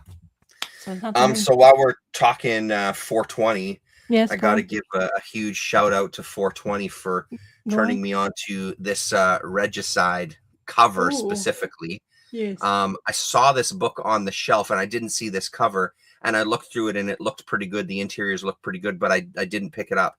Then I saw 420 show off this cover. It's fucking spectacular. Let me get the artist's name properly. Mm-hmm. Do they have credits at the back for covers? No, they don't. I don't remember the artist's name off the top of my head. When you talk about your next book, I'll look it up. But I found him on Instagram, and he did this comic that was called Silence. That's out of print. I messaged him to say, "Hey man, are you ever going to reprint this? Because I would love to have a copy." He Yeah. said, "No, he's working on new stuff. But really, really great art. He's going to do it. Pardon me. He's going to do a variant cover for each of the issues. But I Mm-hmm. love the kind of mix of manga style with I don't know, Is she like a? sexy monster lady, and so it pretty great. Is that a centipede behind her? Where he's No, trying to. it's her. It's her. Oh, it's her. Yeah, yeah, yeah, yeah, Oh, yeah. dude. Oh, Oh yeah, that's no, gonna. she's a monster woman. It's great. Ew, oh my god! I was thinking because So I didn't you show this cover beforehand? Did you show it no, before? I didn't show it. I didn't show it. So Oh, the I main doubt. character is sort of like an MF Doom looking kind of guy, Yes, which I will also know. was appeal to me because I'm a Yeah, huge fan. Patrick. He also looks like Yeah. the guy from the Hercules TV show when he Oh, that's puts good on that art, mask. man. The artist, and the thing is, the artist's super cool, and that's what appealed to me about it. There's a couple of different artists in this. So chapter 1 is No Man Like Him. There's also I see a tiny bit of like Corbin vibes in some of this as well too, not explicitly, but this whole kind of premise of the story I thought was super cool. This sort of masked person is coming into town looking to talk to the elders, and it's about power. Again, like there's all these days, everything is tied into politics to some degree, which is fine. Yeah. But it's about not necessarily are we going to overthrow the government? It's like, no, we're going to assassinate the person in charge, which is our woman here on the front cover. We're going to kill her is what we're going to do. This is how serious the problem is. And then it'll touch in, I'm sure, monsters and all sorts of stuff. So they send this farmer along with them who just works on the farmland and is like, I'm not a fighter. I just till the land. And of course, he's capable of absolutely beating the shit and just out of people and pummeling them and stuff. So sort of like a buddy movie. Super cool though, like really, really fun. I'm looking forward to it. I guess one of the things, yeah, here you go. There's a shot of her there. Oh my god. Yeah, it's pretty great. It's pretty great stuff. So what? it's nice So because it's not super polished. Yeah. But it's not super amateur, right? Like it just has a good kind of character to the art. And then there's a couple of other stories with some different art, or what appears to me to be different artists. I mean, look how good this shit looks, man. Ramono Estu. Yeah, there's different guy's name on it. Yeah. Ramono Estu, because Patrick Kindlon is the same writer. And that's a little 2-pager. Mm-hmm. And then we get another, another 2-pager. The monastery. Called The Monastery. So look, sort every of time a different in and guy. around the story and in around this universe. I don't know how it's all going to tie in yet. I'm sure that again, one of those just needs a couple of more issues to see what we're looking at here. Is this kind of, I think there's only going to be 4 issues. Is this kind of I'm assuming they're all going to tie in together. I don't think it's like an anthology where like this guy is the host and sort of appears in some of the stories, but that's a great cover that's going to be there. So pretty cool book, man. Pretty cool. That book is reminds me of that Wolverine famous cover. Which Wolverine thing? You know, where the reflection of the blade. Oh, right. Yeah. Yes. Yeah, the infamous cover. Yeah. Because that cover last one you showed, there was a reflection in the blade as well. So. Yeah. And the position of the body. Yeah. So have you? Yeah, I'm sure it must be an homage for sure. Then yeah. Yeah. So is this came out just recently? Yeah, came out not last week. I think the week before. Oh, I can ask my still new.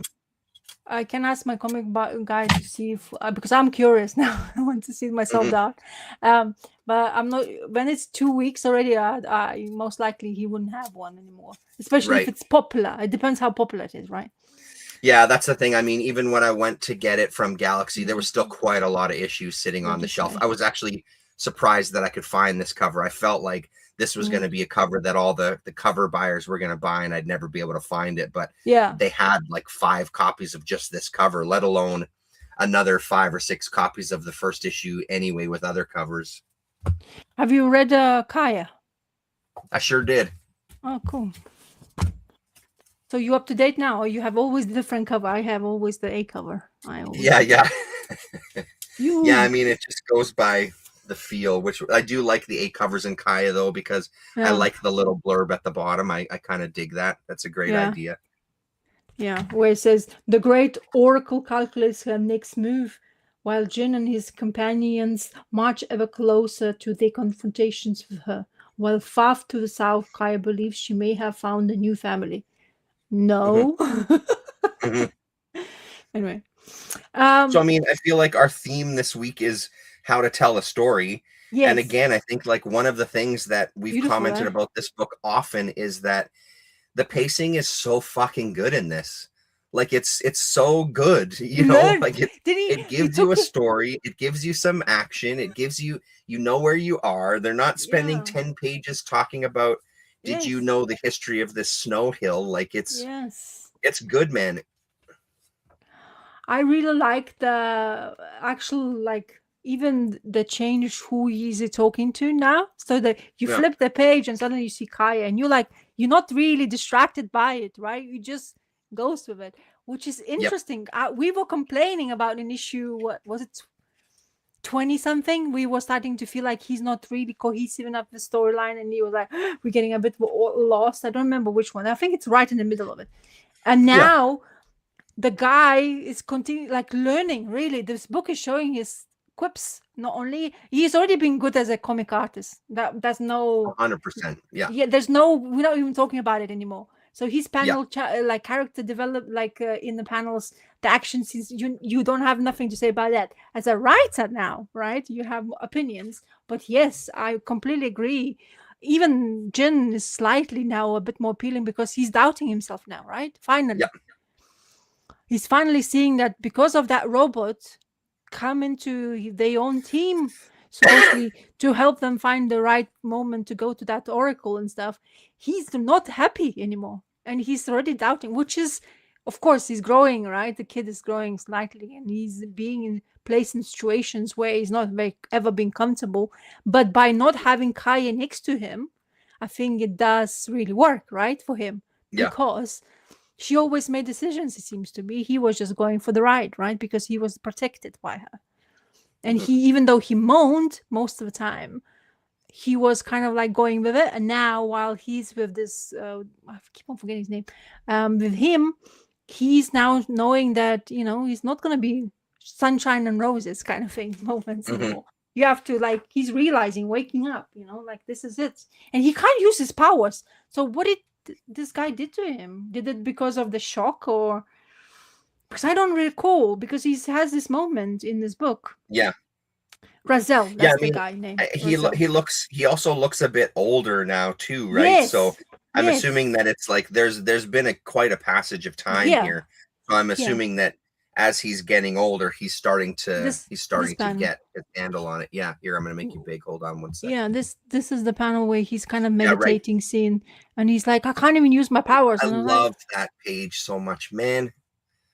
yeah. But then I in mean, this one, it's so good. shout out to Jason Wordy. Like, look how good the coloring is. Exactly. Look at the colors.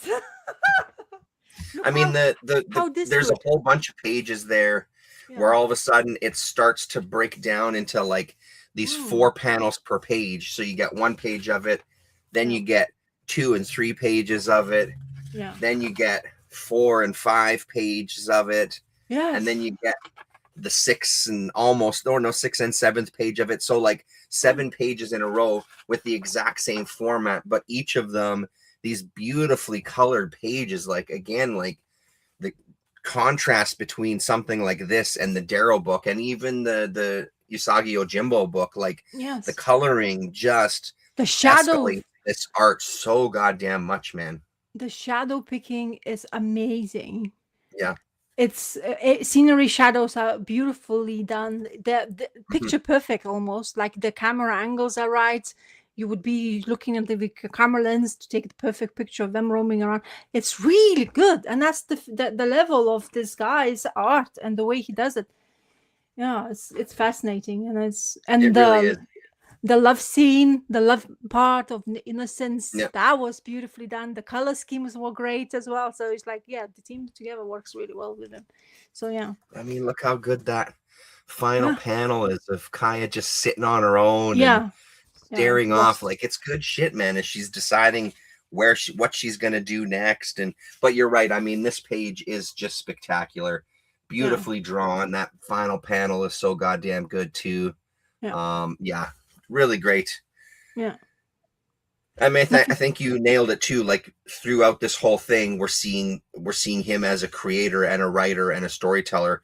We're just seeing him grow, and there's these ebbs and flows because ebbs and flows are going to be natural, even Yes. within a book. That's just the way it goes. Especially when Mhm. you're reading it on a monthly basis, there's Oof. going to be these moments where, oh, that issue didn't work for me as well. But yeah, and I also love this ending as well too. Them coming up to theirs, Yes, that's and beautiful. then Kaya coming up to hers. Yeah. It's not the exact same panel, but it's similar. You know what I mean? Like Yeah. each of them are coming up to their towers, right? So, By the way, Jason Wordie's colors when he does with a fire.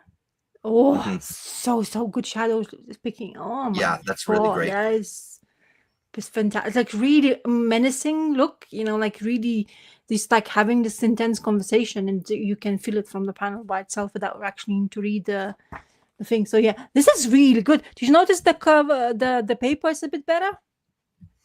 I didn't actually notice. It's not so flimsy. I didn't notice. Yeah, it does feel a bit different for sure. A little bit, not as crazy as others, of course, but Yeah.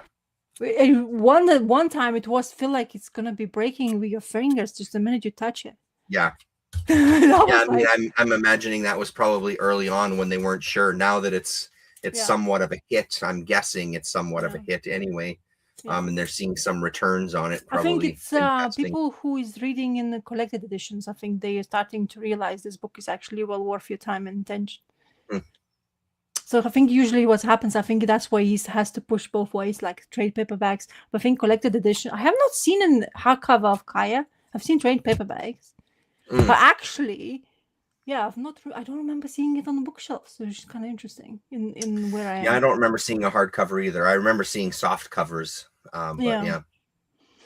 If he has those, if anything deluxe edition, that would be lovely just because of his art. And if it's bigger, in those bigger sized edition, that would be lovely to see. So, but one thing to say for sure. Go ahead, yeah. Yeah, just to finish off, that's great. Yeah. Upcoming writer, I guess, if it's continuing in the same fashion. Sorry, say that again. An upcoming writer. Okay. What I'm trying to say is becoming the writer we probably right. Look for in the later stages of hopefully, because so far it's like what he's doing it in his own work, it does really work as writing and creating, of course, also. So okay. Yeah, no, for sure. Did you read this? Speaking of good art and good coloring, what did you think of this issue? I was a bit surprised that there's a Jeff Spokes artist, different artist, right? I'm really looking forward to Danny's simplicity. I really like the way it is. Did you enjoy that they explain what happened?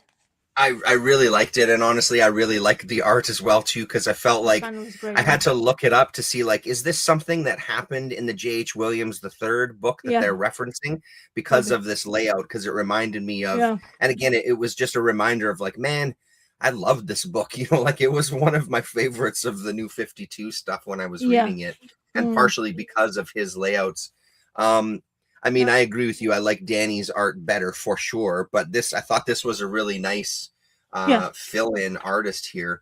And I like that we're getting now more of the story. I feel like I've got a better idea of what's going on exactly, where it's come from, like for these kind of things, dumb it down for me a little bit. I think it's trying to be overly complicated in a universe where it's like, you have to understand that not all of us have read every single Batwoman comic. You got it. I know you want to do Easter eggs and reward people that are longtime readers, but I just don't think that's possible in these worlds, right? Like there's going to be people dipping in and out.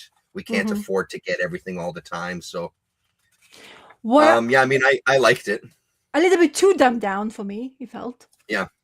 It's a little bit too into the nose. You don't have to really explain. I mean, a couple of panels in 2 pages that would explain to me exactly what's happened. Just make sure the panels are a bit smaller, and then there you go. 2 panels, pages would be fine. However, the tension between, I like this things where she's talking to a psychologist, I guess, in that Greek island of Paphanos, whatever it's called.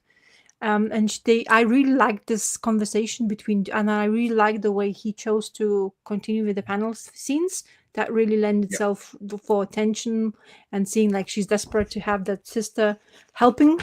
But I thought at the beginning, I was like, is she really like on purposely pretending to be her mirror self? So because she's blaming her sister for letting her think that she's dead and left her, because it's kind of funny.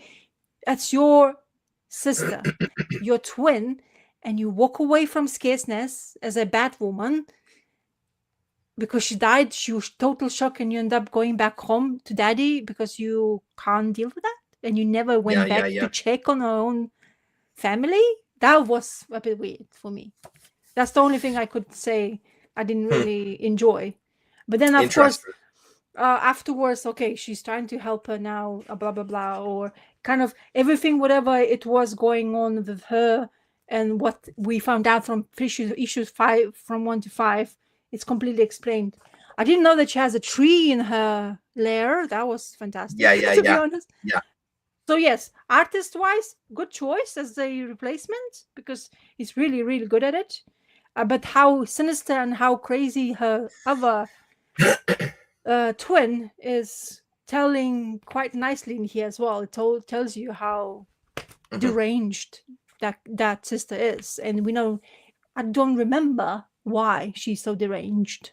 Nor do I know if they have or Raka has ever explained that in the previous iterations. Yeah, they've talked about it in the past. You know, it's, you know, some of this stuff just doesn't stick with me. So I know that they discussed it in the past, but I don't remember what the hell it was, which is why I say, like, we need some sort of reminders with these stories, especially after so much time. Yeah. It's interesting thinking about, like, you know, everybody loves talking about trauma and things. So this idea of her walking away from Batwoman would make sense to me. It kind of shows her maybe in a bit of a different light that, hey, you know, there's a lot of people that are driven to do this. There's a lot of people that have superpowers that are forced to do this, etc. Where she's like, no, fuck this.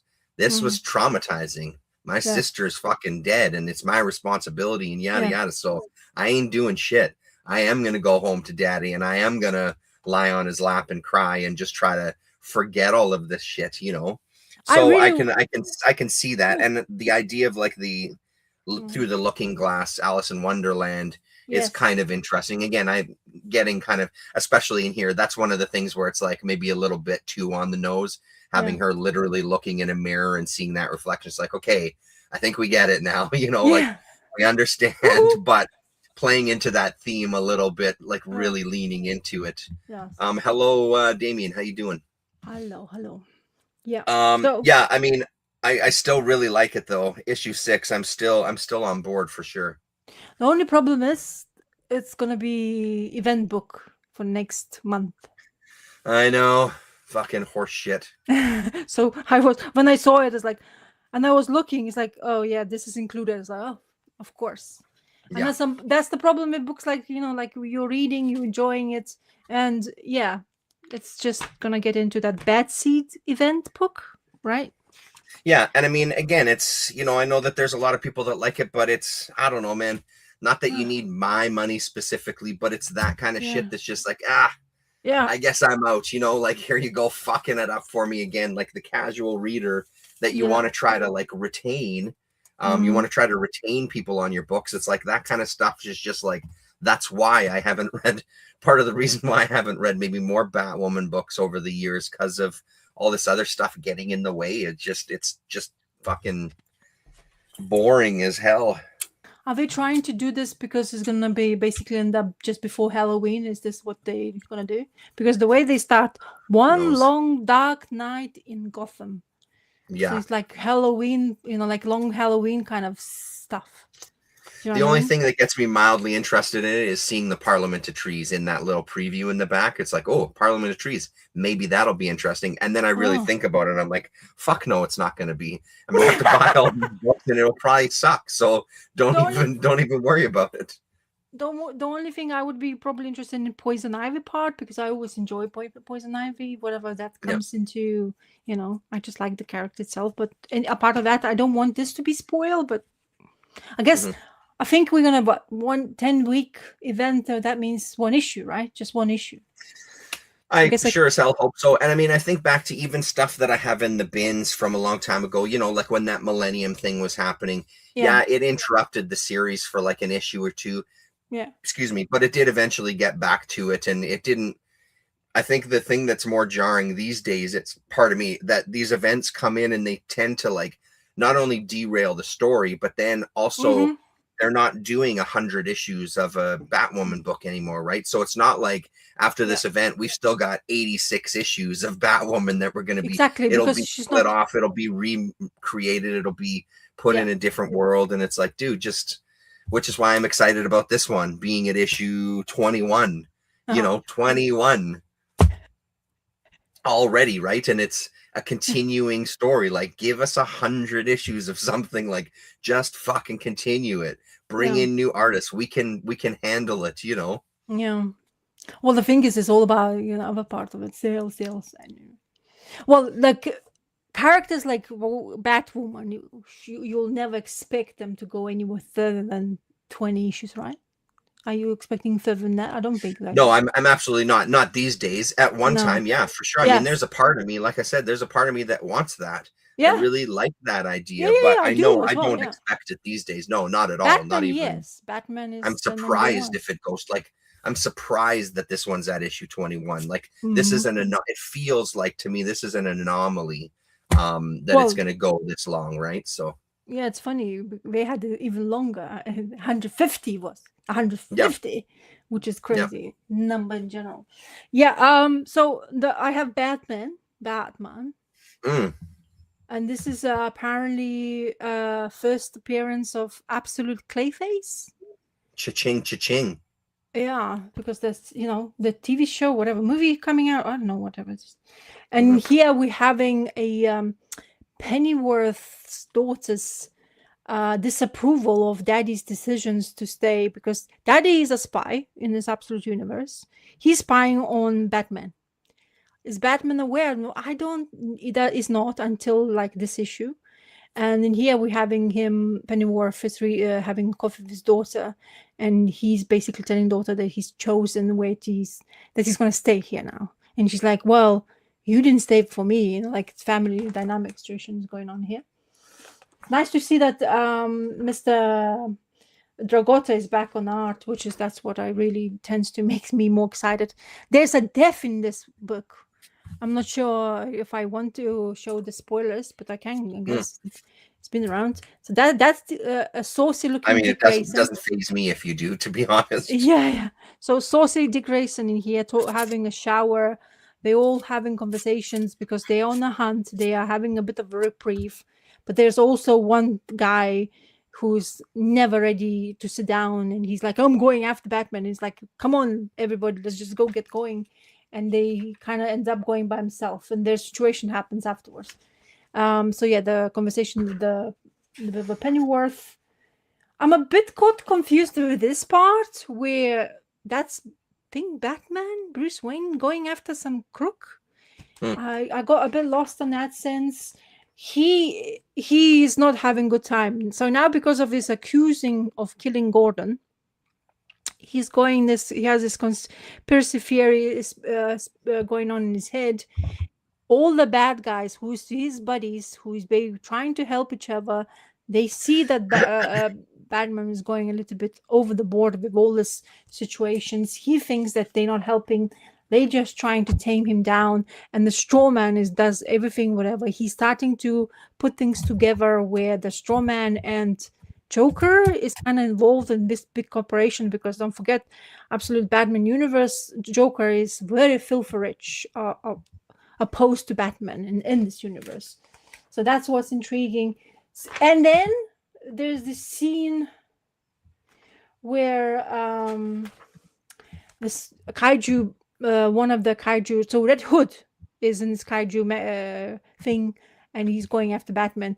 We see a Batman. I think that's the Batman, but is he a Batman? Because I think this is a Clayface, and I'm got confused who is who, because they both look almost the same. Apart of when he's he become from. Can you see in here from little smack behind them? He's like getting his things, then he's like Batman saying, "Oh my God, my finger! Look out!" And he goes into a figure of Batman. So I think that's Clayface. So he's doing the deed, and one of the unfortunate Robins gets bamboozled. Oh, Spoiler alert. bamboozled. The death of No. Robin. That's going to be $1 million issue, Rasa. Oh yes, yeah. A first appearance and a death of a Robin. Yeah, well, it's proper death though. Look at this. Yeah. So anyway, so this, and of course, once again, Batman gets blamed. So he's proper criminal in here, right? Everybody's after now. He's fighting. That's a bit more evidence when they're fighting together, where Clayface is taking over, kind of like he's copying him, like he's this annoying, repeater. So he says a sentence, he says the same sentence back, and it's like, wow, that was quite annoying. Even myself reading it, I would be very cross with him. But yeah, it's intriguing. So far, Batman is not as clever as we know Batman from the regular universe as his Batman is from Absolute Universe. So far, at least, Snyder is doing that. I'm not saying that he dumps down the Batman. I think he's still clever enough to deal with situations. But one thing is for sure, that because of his dad's murder at the beginning, what we thought, it's not. He thinks it's not true now because of his conspiracy theories in his head. Also, he thought his mom is dead. His mom is not dead. They actually had the conversation, and he basically almost wanted to kill her himself. So he's not really right in his head, basically what I'm trying to say. So Batty in here is a bit bat, like going a little bit. Maybe he's gonna be ending up in Arkham D, whatever they're saying, or the Arkham House, whatever that is. Which I have not read the story. Maybe I would be more aware. But this part where Marconi employs him to do some bad deed himself, like Bruce Wayne, is this a Bruce Wayne? Am I confused? I'm not sure. So, it's like interpretations. And I have not yet heard people talk about it because it's a spoilery book. So people spoil a lot. So I wanted to read. Like myself, I just spoiled the heck out of it. So that's okay. Whatever. First appearance. I mean, number one book is absolutely crazy what they're doing to that. Anyway, slabbing number one, and somebody sold it for 10 grand apparently because it was 9.9. Jesus CGC. Christ! Apparently, somebody. How is that I'm even not possible? 9.9. Apparently, somebody who hasn't touched it. I mean, I don't know what they do, like, because that's what I think it happens. I don't know. I have not seen it here, but I've seen videos of people where when they go pick their own comic book, what they do, not like just pick, off the rack your comic book. They go like check the, all the things. Yeah. I mean, I'm laughing, but yeah, I kind of get it, but I cannot, some. I mean, I get it within reason. 420 and I were talking about it at the Yeah. convention that we did because he, he was buying some Athena's Keep, and he wanted ones that were in nicer shape. No problem with that whatsoever. Yeah. Like I get it. I don't want to buy a brand new book and it's the corners all banged up just because it's more it's a for brand me new book. about like I'm spending $6 on a comic book. I want to make sure that there's not a big fold in it and the page missing or something, right? Like it's very reasonable to want that for sure, Yeah. But yeah, so far I'm intrigued with this Batman. I didn't realize how this is gonna be. Even though he has friends, he has people behind him, but he doesn't trust them anymore. And this straw man, which is exactly what you were thinking you be used in the regular universe, because that's how paranoia. You don't have to have a gas to make him paranoid. You just have to take an actions to make him think of what's happening, and you start your brains overdo it, and you under pressure, and everybody's after you. You just don't think straight anymore because you cannot, because you're in situations like this, and that's how you deal with kind of like people who use them in the wrong kind of way and space. So I really like that Strawman is great. He's freaky. Yeah, cool. He is like one of my probably favorite things from this book so far. Batman itself is quite cool. I like him being so big, to be honest, and he stands out. I'll show you where they're trying to stop him, okay? Because they're having this argument where he almost wants to murder his own mum. Sorry. don't do it so quickly. Well, yeah, they're having this conversation. This is mom, looks very young for mom. But anyway, the Pennyworth have to tase him, right, in order to Crazy. basically calm him down, because look at this mom's face. Mm-hmm. So and look his hand, right? So he's Mm-hmm. crazy. He's absolutely like not sane anymore. And Pennyworth zaps him. He still runs away, and you're like, what the heck, man? Yeah, So it's wow. kind of intriguing, but I've never seen. It almost feels like this Batman in Absolute Universe, grown man, but he's not yet enough clever or experienced enough to deal with the situations. We know he doesn't. He's not as calculating as what you get used to from Batman, or at least that's Mm-hmm. my feeling. Because in other Batman, he's always like, "Oh yeah, I'm 10 steps ahead of you," right? Because he's the greatest detective of whatever universe, and that makes more sense, right? He's calculating on each step. I understand where I'm going to be. I'm almost like OCD plotting my way into situations, and I will never be surprised because I'm so good at it. Whereas this Batman, so far, emotionally unstable because father's death, mom is like 50-50, and this Gordon's death is just clicking even further more because it happens without, you couldn't save him, which is kind of interesting. Mm-hmm. Because, like with all his might and technology and money, you probably would have had some gadget who saves the Gordon's life, right? He couldn't save him in this book. So in that sense, Mm-hmm. it's fascinating. So I think it's quite intriguing so far to read. Yeah, for sure. Some issues are very strong, some issues are very not strong enough. I mean, it's nice. It's nice when, you can appreciate a book where you're seeing that it's not a gimmick. You know what I mean? I think, and Yeah, that's the hardest part about some of these mainstream comics. yeah, It's hard to separate you're only doing this because it's a gimmick, where it's like, okay, there's yeah, actually a story here, and it's yeah. actually intriguing, and they're actually pretty great creators, and that just, it gets extra rewarding where it feels more legit, right? So Yeah, but it's interesting that Snyder taking the Batman to where he is at the moment, and people really like loving it up. I mean, I thought that everybody wants Batman to be the clever one, right? yeah, yeah. At the end of the day, I always want to see different parts of the characters to this extent where they have a history of I don't know how many years, right?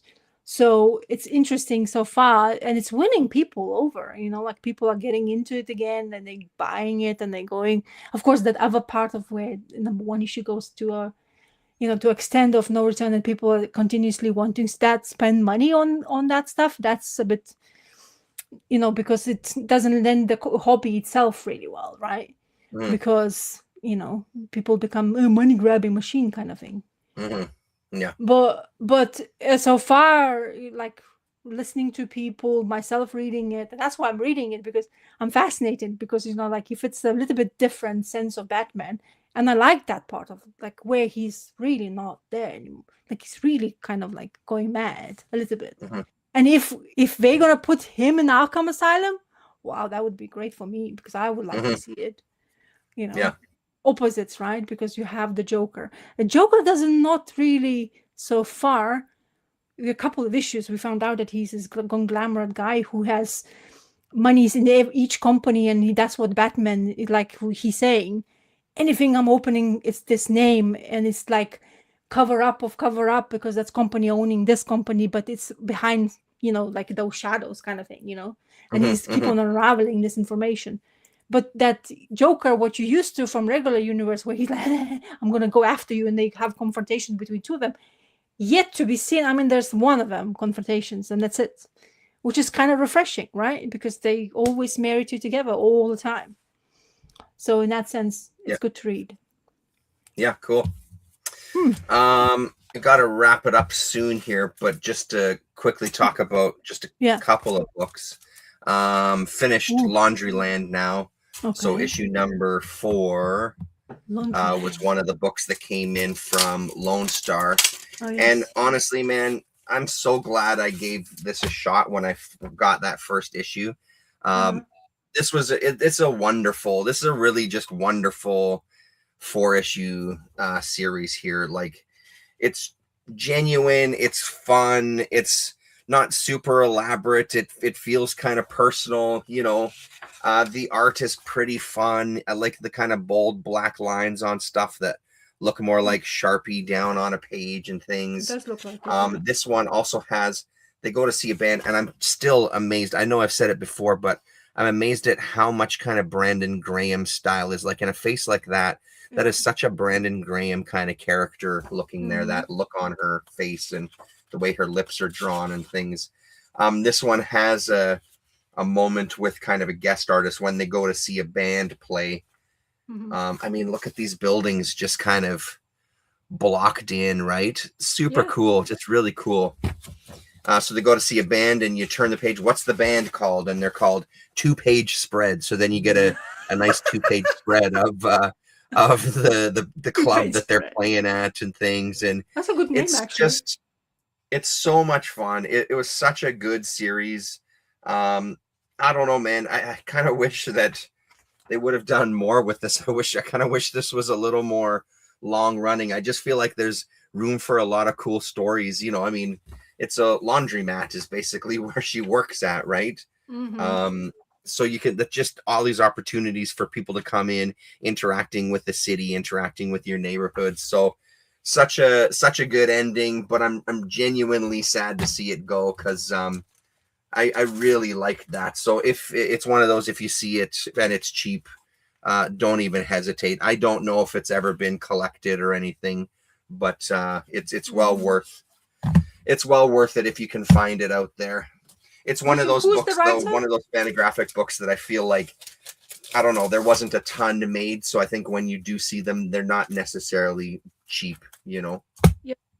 So it's Fantagraphics book, right? Fantagraphics book, yeah. Oh, yeah, I see. Oh, it's only in America. Yeah. And then one that I don't have much to talk about, don't even need to go big for it. This is that Claws. Yeah, it's Rick McCollum doing finishes. Rick McCollum and Bill Cavalier doing finishes for an artist named, a guy that did pencils called Lou Mana. It's fine. It's a werewolf story. There's a bad guy. There's a guy that we find out that can turn into a werewolf. There's some really nice moments where you can really see Rick's hand shine through. But then there's these very kind of bland stuff, like these buildings here that you'd never see in a Rick McCollum book.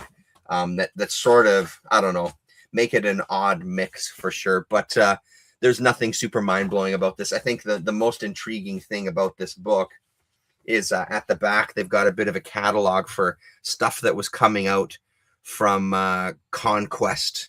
They talk about always get quality physical book for Fantagraphics. Yeah. I mean, I don't know if that one actually, if that Laundryland got collected. So they do a little preview of what's potentially coming from the company. I don't know. There's some things that were already published at the time that this issue came out, but I don't know how much of the other stuff actually hit the shelves before the company kind of folded. It's one of the things that I'm going to ask Rick about, because this one here is one of his books as well, too. This, what is it called? Blood and Thunder. So that one does exist, and it's exceptionally pricey when I've seen it out there. It's like, in the $30 range for just the one issue. So again, I feel like that's because there wasn't many printed. It's Robert E. Howard. People eat that stuff up. So, and then there was this ad too for the Excruciator, another series that didn't end up actually happening, and that was a Rick McCollum thing too. So curious about some of this. So I'm glad that I got it to kind of, the completist in me for some of these artists. It's nice to add to the stack. And then did you read Turtles or? Yeah. But did you read the 300th issue? I did not read the 300th issue. I didn't read all of the stories in it. Oh yeah, but you read the main story, right? I read part of it, but I didn't read the entire thing from cover to cover. But you read the main story, right? I'm pretty sure I did, because I wasn't lost in this one. It made sense to me. Yeah, that's what I meant. So yeah, it's did you see the back? They were saying, oh, the cat out of the bag, saying that the creative team is changing, right? So next year, in January, I think the creative team will change, because they're saying it's next year. The way they're wording it. and there's going to Oh, be right. Okay, I didn't actually read that page. Okay, so that's what they're talking about on there. Yes. yeah, Okay. Matthew. Well, I mean, that's good as long as they keep number 22, issue number 22 and beyond. I've never heard of the artist though. Juan Cabal is the Uh-huh. artist, and he done Daredevil, that was Yeah, good. Spider-Man and Guardians of the Galaxy. Yeah. Yeah, Matthew Rosenberg, I'm well aware of his writing, so I'm okay with that one. I'm not sure that his old books are quite moody, Matthew Rosenberg, so far. So I'm not sure how he's going to tell the cherry a turtle of Yeah, Matthew. yeah, yeah. So I'm not sure. I just what I've experienced from Matthew Rosenberg, and stuff. So it will be interesting to see how he's going to attack this comic. Where this going is, of course, like always, magic or whatever you're trying to do. And get to be dead people out and about. There's the consequences, and the witch who's doing that she's changing her mind. It's nothing new, right? It's always kind of in the same world. Yeah. I really like that this page panel. This is lovely. I love that panel. That's one of my favorite, but it's not the main artist. Not the main artist. It's usually the one who does the past therapy. It seems to be. He's the not Freddie June whatever Freddie Williams III is doing the main art in the thing. But so far, I was very surprised about that. So isn't he like he also did, and he came. Yeah. It's like Shredder. But he's like back everybody to make a little cameo. Yeah, and I really like the turtles' surprise, and of course the parents like, "Oh, you kids go away," and the kids are almost grown up, all right, and you all dead, right? You can't just have a conversation in the room, and they shush them away. That was funny. Yeah. And yeah, so yeah, they still having things, and if Shredder appears once again, that's really exciting because I always like that because it's like if you're a fan of the turtles, you're a fan of the turtles, and this fighting scenes where they split. I always find it really quite difficult. I like turtles as a team, but when they split them up, also it's kind of never know what's going to happen, how they're going to end it. I think both parents will be back being dead. That's my opinion. I mean, I can see that. I think based on like the final page of the book, I question that. I feel like we're going to get into what was it in the main Turtles title from Mirage Days, that issue 8, where they started doing time traveling and Renee was back and stuff. I feel like they're opening up a possibility of, I don't know, man, we're going to see everybody coming from all sorts of different dimensions with all this portal business, which makes me a little hesitant about, I mean, I'm going to continue with it. It makes me a little hesitant of like, oh man, I want Jenica back. I want the fifth turtle back. I think she needs to be part of this. I think if you have her in the history now, I think she should be came back. Maybe, I don't know, in the bit more, maybe I don't see her being a very sinister. I mean, well, she has her own doubts in the Turtles from the previous run. But I want Jenica back. I think she's it's kind of nice to have a fifth one. It's a girl also, just break a little bit that the same dynamic of four brothers, right? And she kind of always usually in the main universe, she was a bit more grounding to all of them. She kind of like the big sister nobody had before, although she wasn't the big sister. But anyway, so you know what I mean, dynamic of that. I feel like you're not wrong though. I think that it is one of the things for like, when we're talking about Stan Sakai and we're talking about turtles and things, I think for like longevity of these characters, I completely agree with you. They should look to try to open it up to some of these other characters that they did create. It would be a shame just to let all of that stop and kind of cease to exist. So maybe this is going to be the way to sort of incorporate all the worlds together, right? And create sort of a new universe, because you do have to give the possibility. I mean, I could read a ton of stories with just the four turtles, four brothers, but I think it is nice to see something more, and give some more opportunity for other stories. I think that would be great. This dude is crazy. The Baxter dude. Yeah. Wow. That is cold, hard. That is like, really? Is this how? I mean, I was thinking he was sinister before. This is a bit, maybe it's a bit fresher, because I never thought that would be going to that kind of length, but he is. Yeah. Right? And you saw Yeah. like this hope of, oh, daddy kind of thing. You wouldn't have never, Uh-huh. and this Nope. hug moment, and then he goes zap away and he's dead, right? Yeah. That was great. I really liked that part of it. So I really enjoyed this. So because at the end of the day, bad guys for turtles is always good, in my opinion. I think they need to have that great balance of them being so kind of like, good, doing whatever they try to, right? But that bad guy is always lends the story really well, because it gives it a nice break between being that family dynamic and stuff like that. And Casey Jones, now, like Raphael's, everybody's telling him off in this book, saying, what the heck did you just do? And he's like, yeah, I did shit things, but I'm trying to help my friend here. And is it because he's feeling guilty, right? Because they were selfish enough to open it up, and the daddy and mommy comes back to life, right? Whereas Casey Jones doesn't, right? And they kind of shut it down straight away. How dare you doing that to? And now look at the consequences. It's not really. I mean, you did it. You started it. It's not only Raphael's job to take all the blame just because he's the one who's always jumps in front. Right? I understand that, but that's sometimes I always feel like in myself when I read Turtles, who I'm through each story. It depends who gets the maybe limelight. I really go with that brother, right? I've never had my favorite. I like the goofy Leonardo, to be honest. Yeah. I like that he's like, there's no bad brain cell in that boy, probably. He just doesn't have that, right? And that's good, because you have to have one of them, like the goofy black sheep, right? But Raphael's, honestly, so far, what they're writing in here, really like it. Even though he's like trying his best, but he's not doing it correctly, because the anger takes over from him, right? Yeah, absolutely. Yeah. So I'm enjoying it. I'm biased, I guess, because I like Turtle Book. Yeah, I mean, I'm still enjoying it. I don't know if I didn't love the art in this one. I'll say it wasn't my favorite thing. It was a little too kind of like bland. I need something a little more character. So he does cover like that, right? That's his Hold on one sec. cover art, right? That's his signature. Yep. That's his signature, right? So he does, and then there's moments where he's really polished, and then he gives up.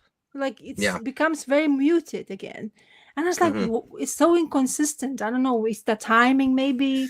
Maybe it's, I mean, some people are maybe just they're cover artists. Like being a cover artist versus an interior artist is obviously two different worlds, right? Where you can really focus and do one amazing image, but it's hard to keep that shit up for an entire book, especially something like this that is done overall pretty well with remaining consistent. It's not like there's been huge delays, right? So oh wait, this is Freddie Williams II, I think. So I'm mistaken. So that's not fair. Oh, I see. Okay. My signature. I don't read. Right. This is the main artist to supposedly be. So I hope he's gonna finish with the main artist, because that would be. I mean, I had to get the Eastman cover because of course you do. If they've got it there, I've got to get it. I can't. Wait, I feel really wrong not getting it. So what? Eastman's covers are great, to be honest. I don't get it because fantastic. I am very snobbish when it comes to cover ace, and I really like having cover ace. Yep. That's just they're really good, and it's $4.99. I figure like if I'm going to be paying this much for a new book anyway, I may as well. I want to get the Eastman stuff as much as I can. So I'm definitely thinking to double dip on that 500-page small Turtles reprint of the book, right? Do you know what I'm talking about? Yeah, the ad in the back. Yeah. This one. I'm really tempted because of the price. Yeah, I mean, I say do it. Like, shut up. I'm completely a bad influence though, but I say do it. It's just, I don't know, man. I'm really thinking about it. It's like, if I probably, it's just because of the price tag. I just want to see, but probably it's going to be too tiny, right? Even myself, I'm honestly sometimes like there's those compact DC books, the newer edition, like those freshly like 2000 whatever 10s reprints, fine to read, but older ones, it's really small, man. The I mean, oof. I stopped reading the Catwoman because it's just honestly it's just too difficult. Like it's Right. just not easy for me to do. It's the text is too small, and I'm struggling to read it, and it's turning into like it's getting to a point where I'm like, it's, it's identifying that I'm getting older and my eyes are going, but it's just too much work, to be honest with you. Yeah. As much as I love the idea of having that format, because I do see the appeal of having something this size. I Yes. completely get it. It doesn't work for me. Yeah. And then the blurriness, like I said, there's just again, and that might be my eyes, but I feel like even in this light, I've got quite a bit of light going on here right now. It feels like there's a little bit of blurriness to the lettering itself too. Yeah, it just doesn't work for me personally.